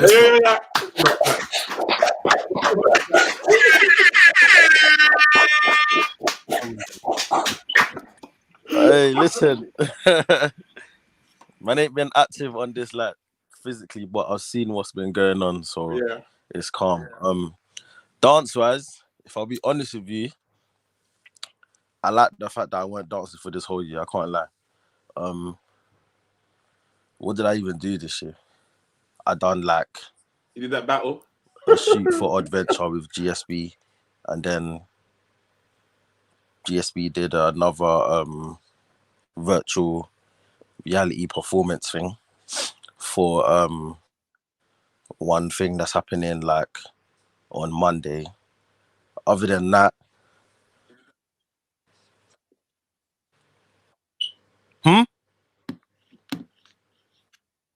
Say again. What happened?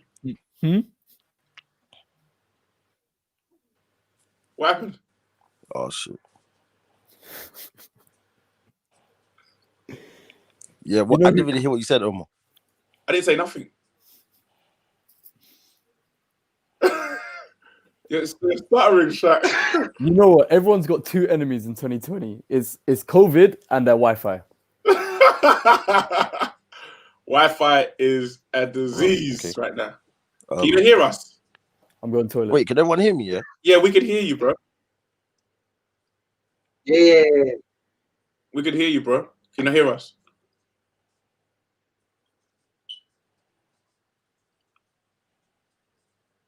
Can you hear us? What's going on? Can everyone hear me now? Yeah, Yeah, we can hear you. I hear There's a it. lot going on. It sounds mad. All right, cool. Let's Shaq, can you hear us? Shaq. All right, cool. Yan. Yo. Of your puppy dog. Yeah. Bro, I was trying to hold it in. Man trying to turn up like a rich man, like I'm just in this camera. Nah, but it's trying to hump my leg. Bro. That's why I'm just holding it. You know, You're just what's going on, everyone? So Yan, 2020, dance wise and life wise, what's it saying for you this year? Life wise, terrible for the obvious reasons. But yeah.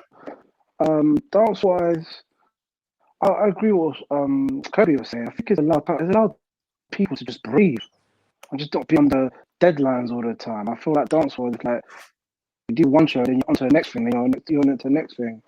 I think it's been kind of good for me not to be like chasing people for like music and chasing people to see someone do shows. It's been kind of like, all right, obviously it's affected me financially, but it's I think this time of dance being around. That was a shot at me, wasn't it? The music bit, that was a shot. No. Yeah, a bit of it. Yeah. But I think it's allowed me to find new talent. When I mean new talent, like people I didn't think of, like that be producing and have been active. I've been one of the ones I've just been watching people's lives, and teaching and stuff, just watch and see how they do and stuff. You know what I mean? There's a few awkward ones when there's like just two people in the room. You know what I mean? But apart from that, I think it's allowed people to just kind of like appreciate what's happened.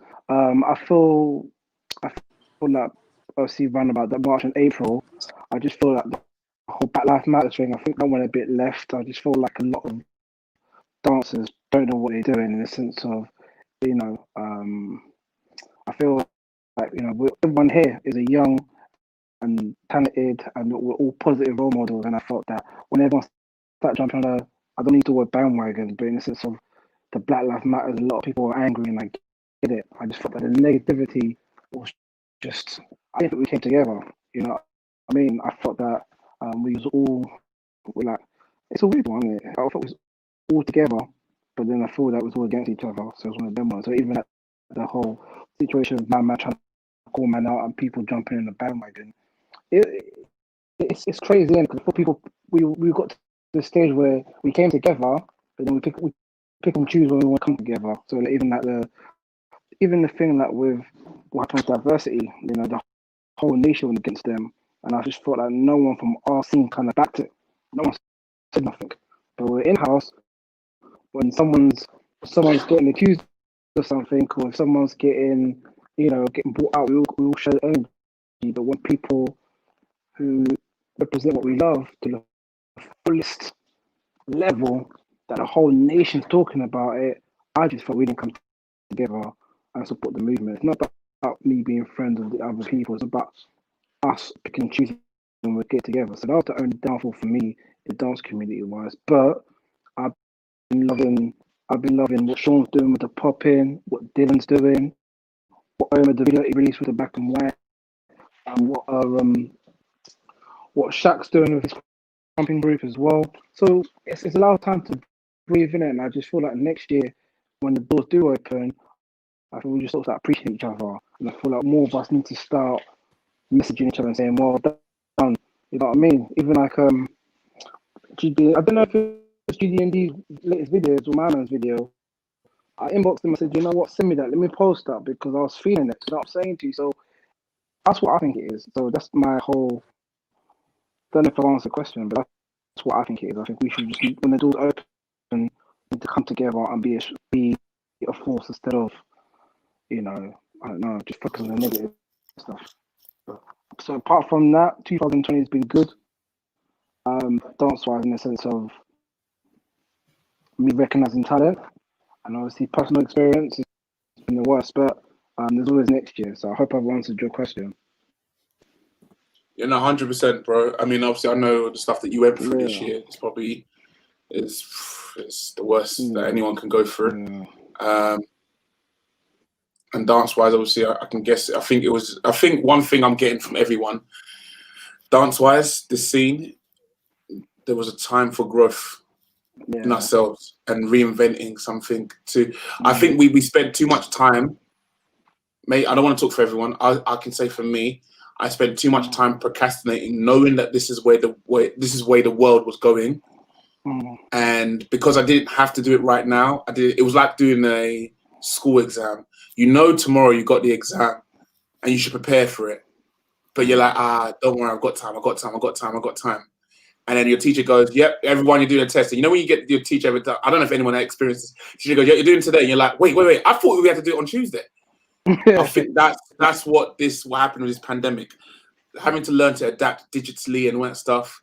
We always knew it was coming. I mean, I knew about Zoom before Zoom was a big thing, but I didn't care for it. And Anyway, Shaq,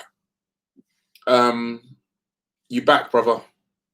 Yeah. Sorry about that. I just wanted to know if like everyone can hear me now. Yeah, we can hear you, brother.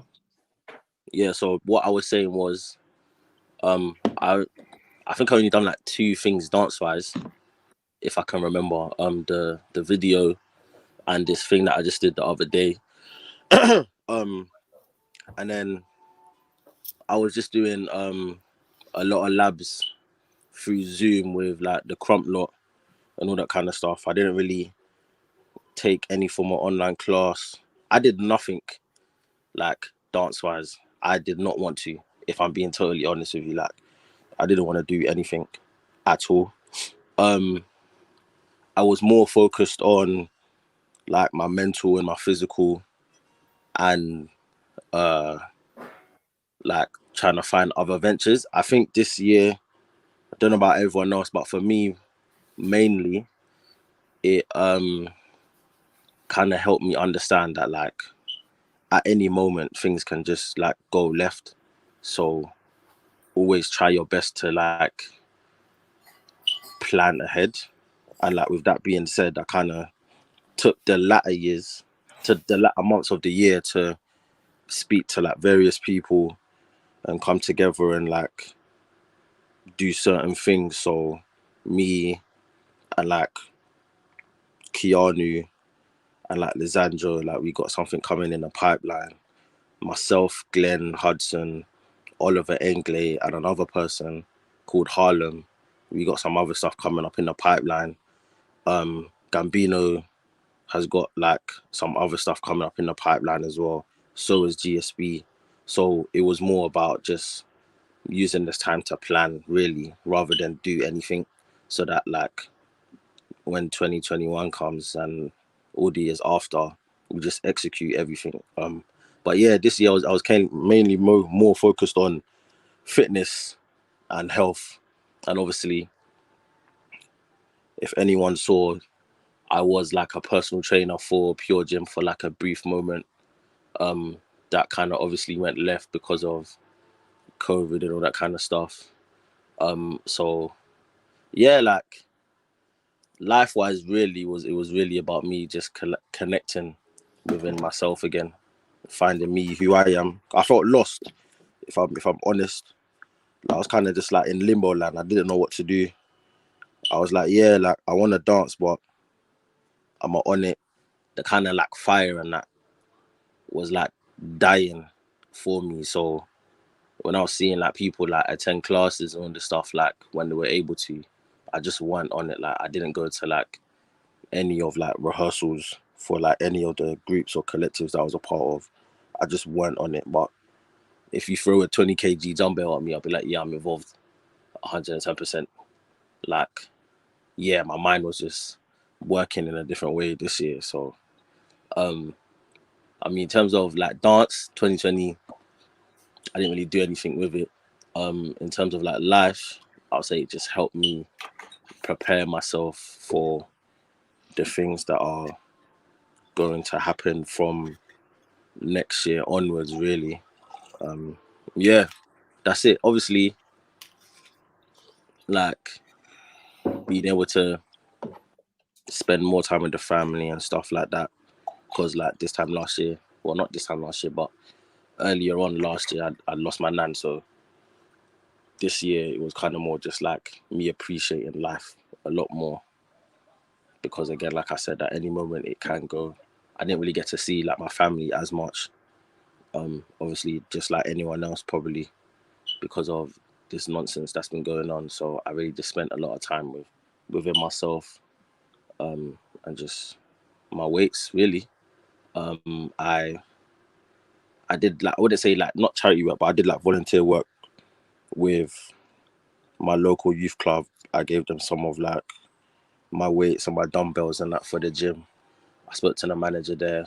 He then spoke to another youth club about me and another guy basically like holding like fitness sessions and that in there for the youth and all this stuff. So I think like my angle has not changed, but I'm like more like driven on helping people a lot more than I was before.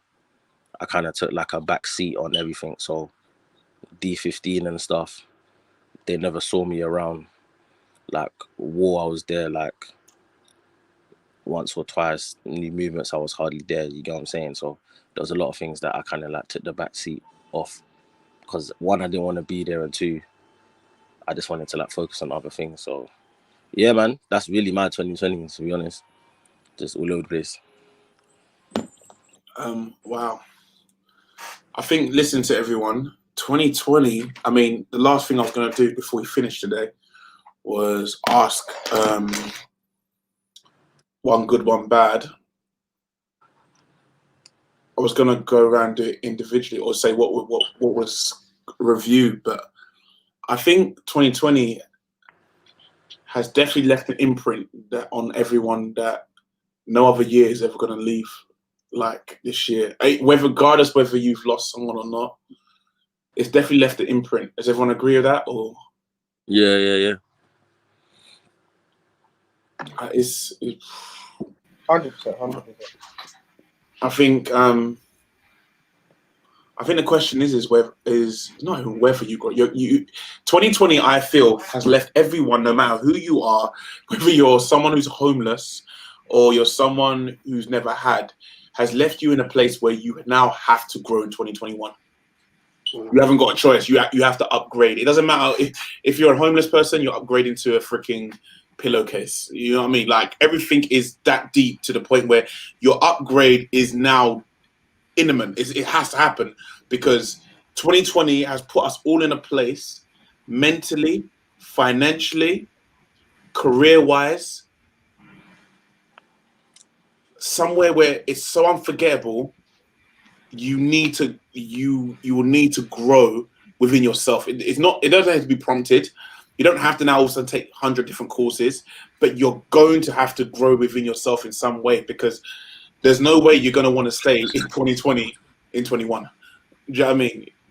There's no way you're going to want to stay there. I don't know the right words for it, but listening to all of yous, it's quite deep. We've all kind of, I think one of the questions I was going to ask on next week's thing was what you're looking forward to in 2021, and how has 2020 mentally marked you. I didn't want to use the word scar, because scar would imply that it's bad. But how has 2020 marked you mentally and physically? And then what is the intentions? Not what you're looking forward to, because I hate when people go, 2021 is my year. I put a post out about that. I think we've all learned, because for some reason I thought 2020 was going to be my year.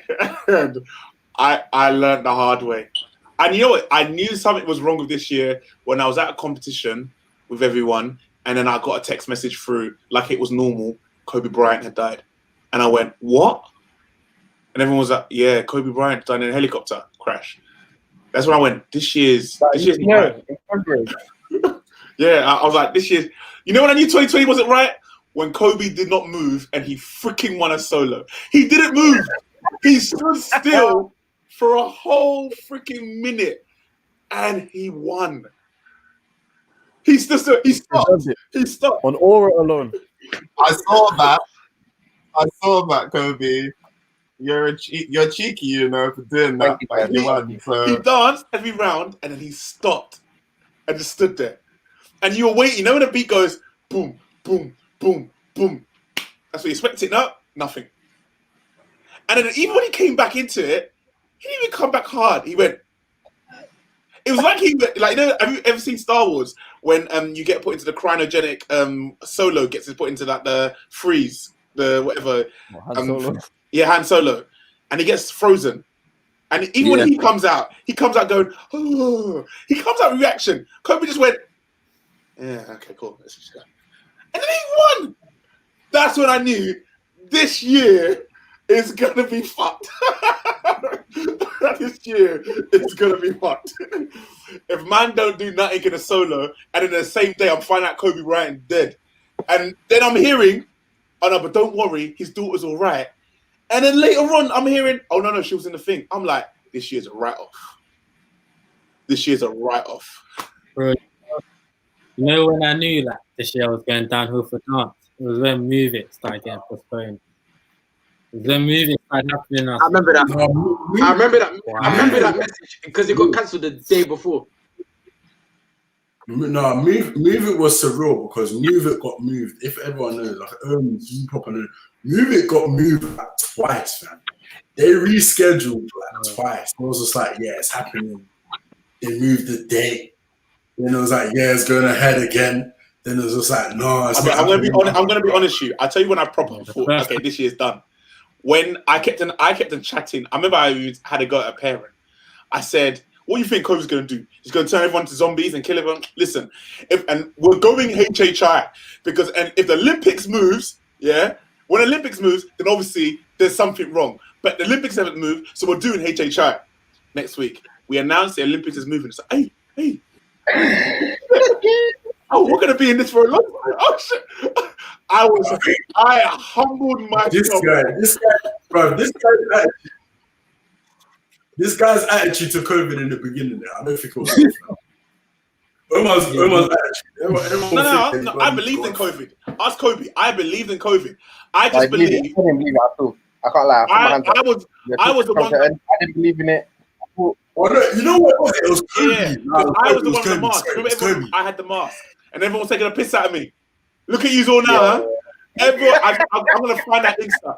You know how many messages? I got nasty messages. It wasn't nasty, but it was like everyone's laughing at me. Go, what Velcro mask you having? This is the day before they put us into lockdown, and I was like, we're gonna wear masks. Everyone's laughing at me, sending messages. What is this guy doing? Now look at you, sir.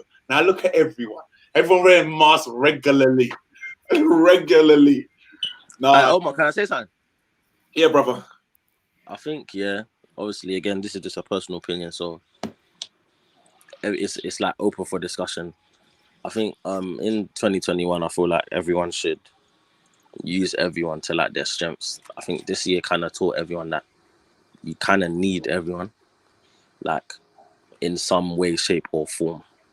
No matter if it's like mentally, physically, emotionally, spiritually, financially, like you kind of need like someone or something to help you get by. And I think like in 2021, like we should, as a whole, like UK, like we should really use that to our advantage. Like look how many like businesses, like new businesses just came out of the woodwork during this whole year. Like look how many people would like this year, I'm just gonna start doing this, and then they realize that they're good at it and it became a thing for them. You know what I'm saying? Like I feel like next year really we should proper utilize everyone's like strengths and help. Shaq, I was gonna ask you, yeah, what is like, okay, cool, so we're about to finish, but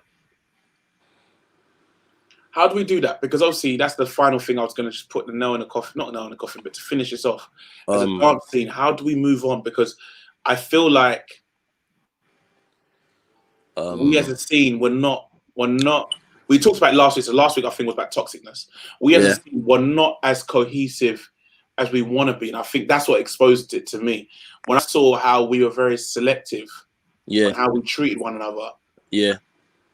I went, oh shit, and I'm part of that. And I even admitted last week, I was like, I've even been that.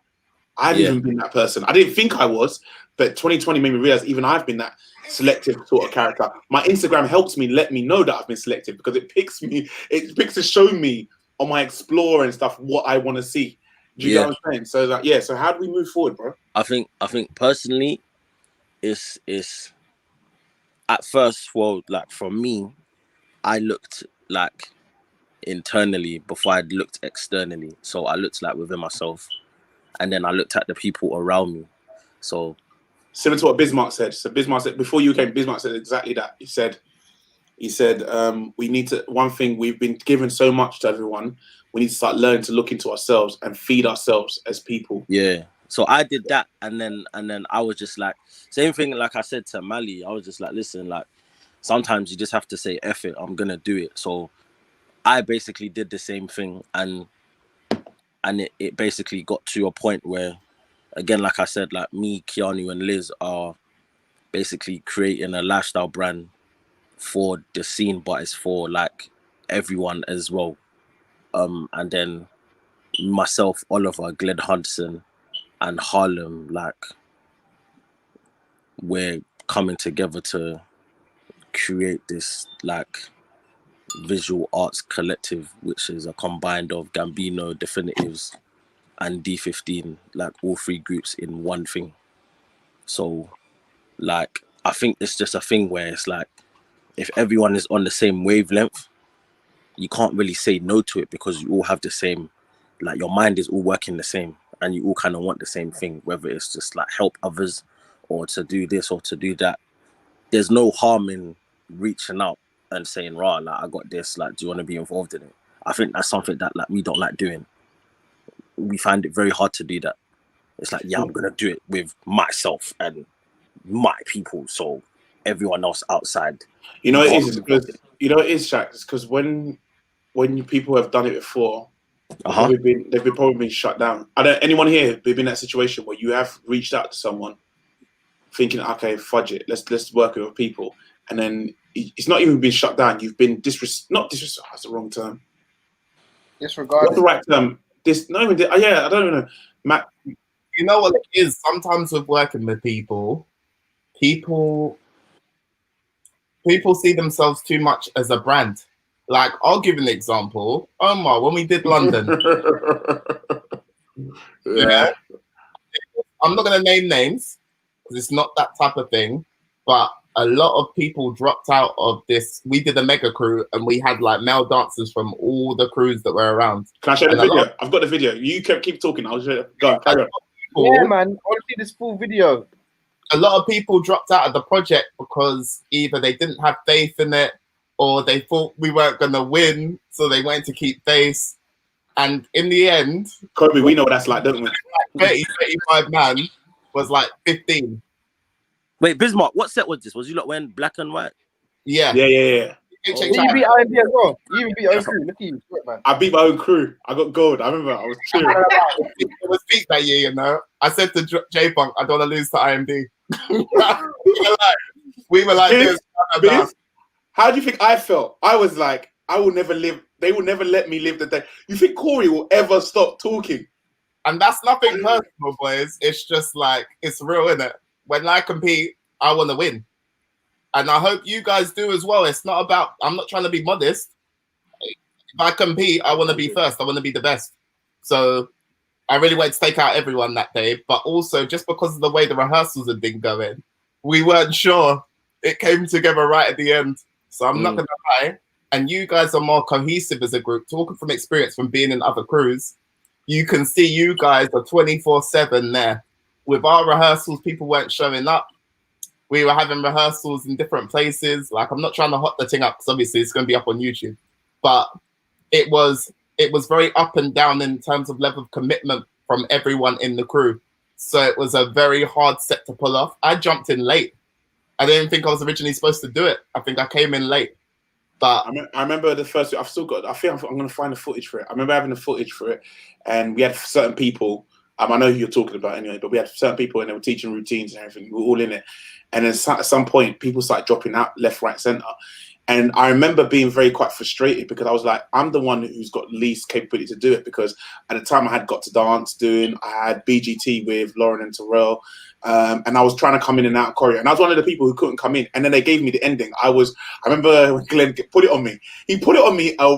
Glenn, if you ever watch this, you put it on me with a week to go. And he goes to me, yeah, you always had the last bit. I'm like, huh? But I'm coming to the last session we're going to have with like 2-3 days. I've got to teach the last section and I've hardly been there. I'm still trying to learn everything else myself. Do you remember? Because I missed a whole big chunk where you had where you did the move like a snake mar bit and everything. But then also, I think one of the problems was there was a group comprised of leaders. Everyone was a leader in the room. So we'd constantly be arguing about ideas because we all have our ways of doing things. So in that instance, I was very fortunate. I think I just ate the humble pie and stepped back. I didn't say anything. I didn't offer to choreograph anything. I just thought it's just another voice to be lost amongst the voices. But I think when we all stopped trying to be leaders and we started being members of a team, we progressed through rehearsals and everything started leveling up a lot quicker. Like in terms, there was like second, third drafts of routines where things got upgraded to sort of like show up and utilize the skill of the choreography, formations and things like that. It just came together. But yeah, that's all I'm gonna say because I'm not trying to like get killed. Mafia take me out, but yeah, like it's a lot. It was an experience. You can't hear it, can you? You won't be able to hear it. But yeah, there we go. That's actually the first time I did cruise at HHI. Ironically.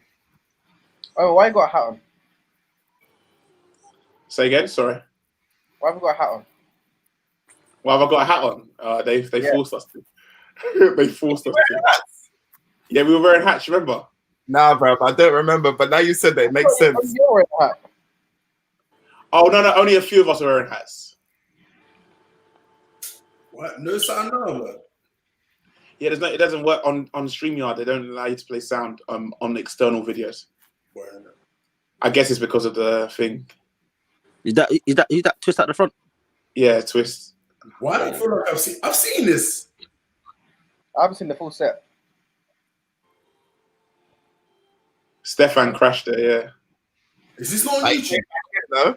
Nah, they've kept it. They've kept it away. For some reason, me and Glenn was talking about the other day because I've got a full HD. Let me play the full HD version. For some strange reason. Oh wow, your version's better than ours. Bro, you need to send that to me. Say again? You need to send that to me, bruv. Yeah, What year was it? 2014, 6 years ago. Hey, what venue is this? Where we performed, where we did Mile End. Oh, Queen Mary's. Yeah. Yeah, Queen Mary's, yeah. Yeah, for some Do you know reason. what's mad, yeah? Wait, what year was this again? 2014. This is so mad, yeah, because when TPDC was made, yeah, Glenn and Ashley both told us that they were doing this. We was like, Ross, or what? Like, you're not gonna pick any of us to do the thing then? And then they were like, yeah, I mean, maybe. And then Yeah, they wanted an all-stars, like all-stars of all the and when I look back at this now, I'm like, yeah, this is definitely all-stars. At the time, I don't know how you felt, Biz, I don't know how you felt, but like it was like all the all-stars people that would be seen as the names, they all just jumped out, didn't they? Yeah, but I think it was because, not to blame anyone, but sometimes rehearsals were a bit questionable.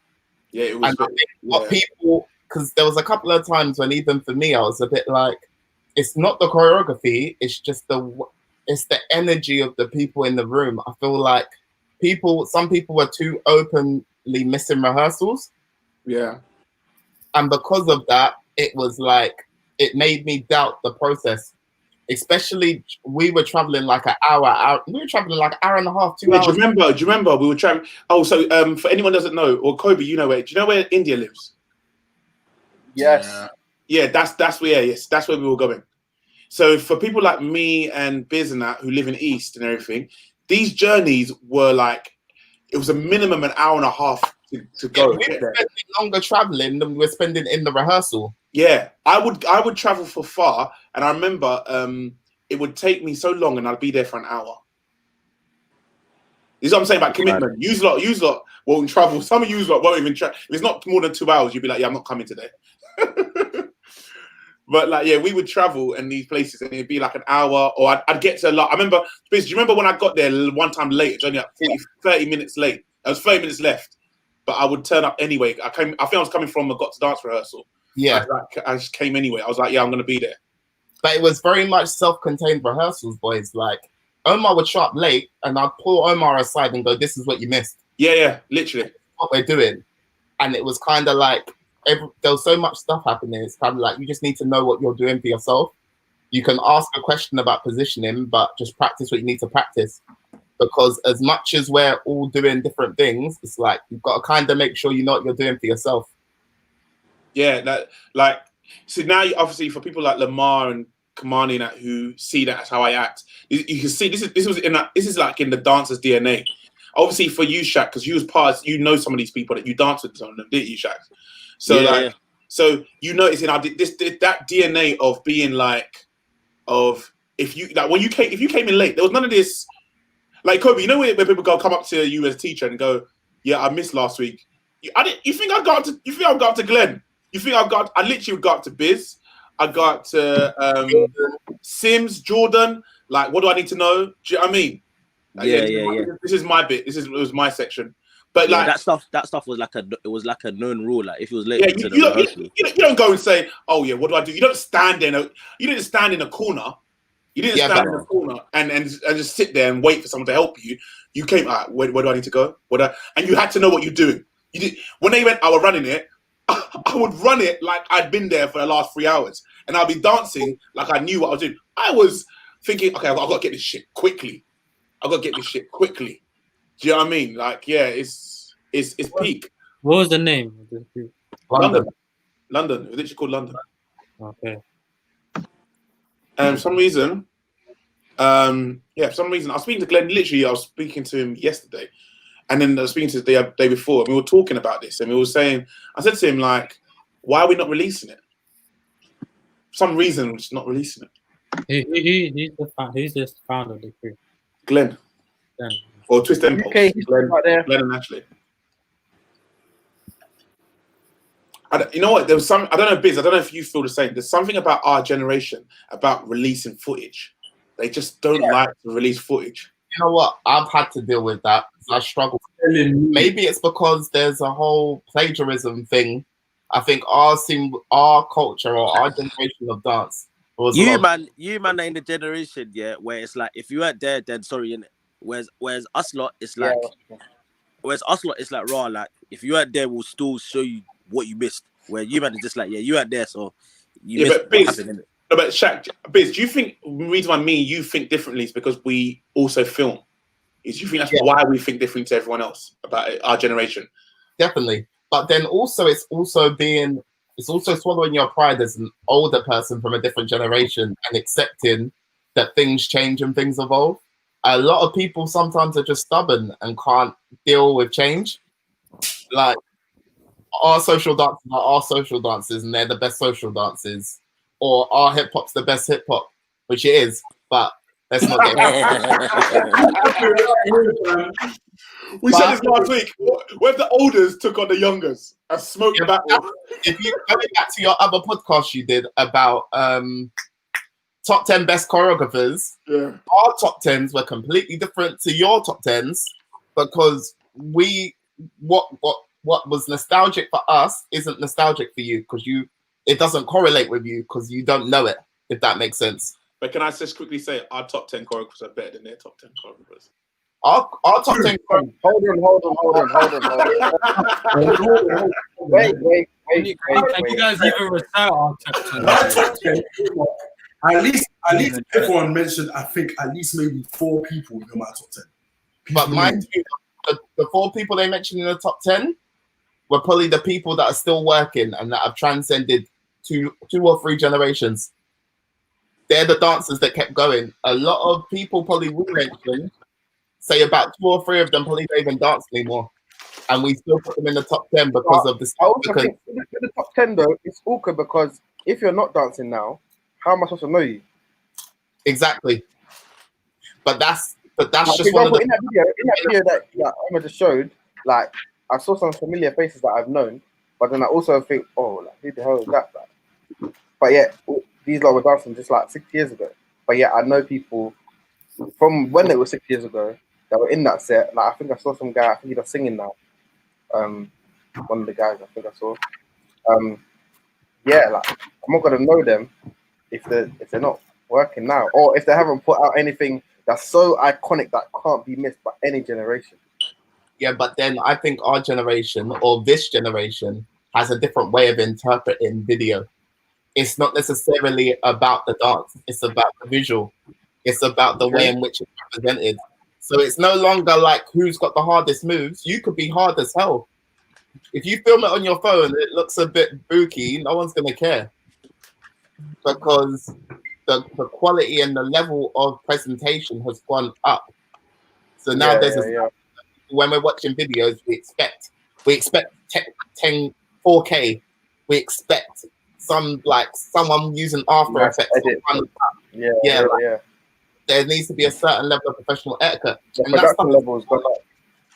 but are we still watching the dance? Or are we watching it like, you know what? That was filmed really well. Alright, well, Well, guys, you know what? I think it's Shaq. You see Shaq? What Shaq said? Shaq, you know what you said? Shaq, you said something. You said something before, and I was like, yeah, it's true. It's because it is that mentality of bun yous lot. If you weren't there, F you. Ain't let you see it. You can't be bothered to see it. Bun yourself. Shaq is exactly right. I think that's how our era is. And then we also have what you then adding on what you said, Biz, where you added that bit where you went, it's about the fact that, you know, where you, what you call it? How was it filmed? So if it wasn't filmed right. Sorry, Commanding, man, you were going to say something, bro, but then. I don't even remember it now. I think you were just going to leave. Yeah. It's like what, 2 hours, 30 minutes now? Either way, like I said, our generation will rap your generation in choreographers. So wait. Check it out. You're just trying to start something. Just wrap up the thing, bro. No. Hold on. Kirby, speak. Kirby, speak. No, because we're gonna be here all day. We don't have time to be here all day, especially with you. Okay. Then I think we press leave studio, yeah? You guys, there is a leave studio button at the bottom of your screen. Yeah, if you just click that. Boss, I just does your light turn on? Maybe. Me? Anyway, like I said, Bismarck and Shaq is with our scene more. And I don't know what you're talking about, Kobe and Malachi, because you chill with our scene. And then Kobe, everyone here chills with our scene. So you all can shut up about. I'm in the middle. I'm directly You're not in the middle, Shaq. Shut up, Shaq. I've had a bit to drink. I'm telling you now, I've had a bit to drink, and I can tell you now, you know, Shaq, our scene is what your scene. Our scene, I feel like your scene. The best thing coming out your scene is freestyle. Let's just admit it. I'm not gonna lie, yeah. If you're saying choreography, yes, but freestyle, let's not go down that lane there. That one, there. Bro, I got Pokemon to fudge you up. I got Pokemon. I'll be like, Brooke, go. I'll be like, Kobe. Sorry, Kobe. There should be a natural level of evolution. As every generation goes on, you should succeed the generation before you, correct? Yeah, but they're struggling. There are anomalies where people carry on evolving and pushing the thing. So I get what you're saying, but some of the old school choreographers will body the new school choreographers. Some of the new school choreographers are good. They are good and they're dope. And they would work. They'd take people out, but some of the older choreographers still can do it. Some of them. And I agree. I think some of the older choreographers are amazing. And hand on my heart, I don't think a lot of the new choreographers would be here without their blueprint, etc. But you've also got to remember, Kobe, some of the new school choreographers, the blueprint to their stuff is based on the old stuff. That's what I'm saying. It's from the old stuff, which means you're being nice. The blueprint to their stuff is TikTok. So Jesus. I'm trolling. You're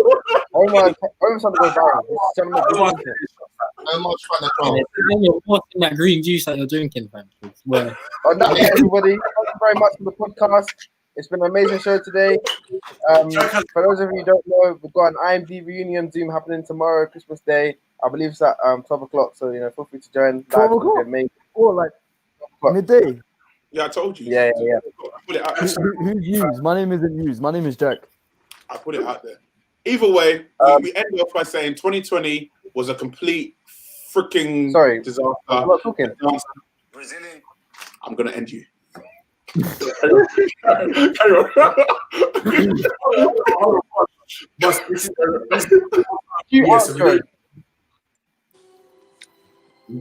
Right, you don't need to do the big wrap up. So next week is the last one of the year. So can we? Everyone has a Merry Christmas and an amazing New Year. Lauren's new video is out on YouTube. Go watch that. It's called The Christmas Without You, produced by Our Vision Films. Kamani.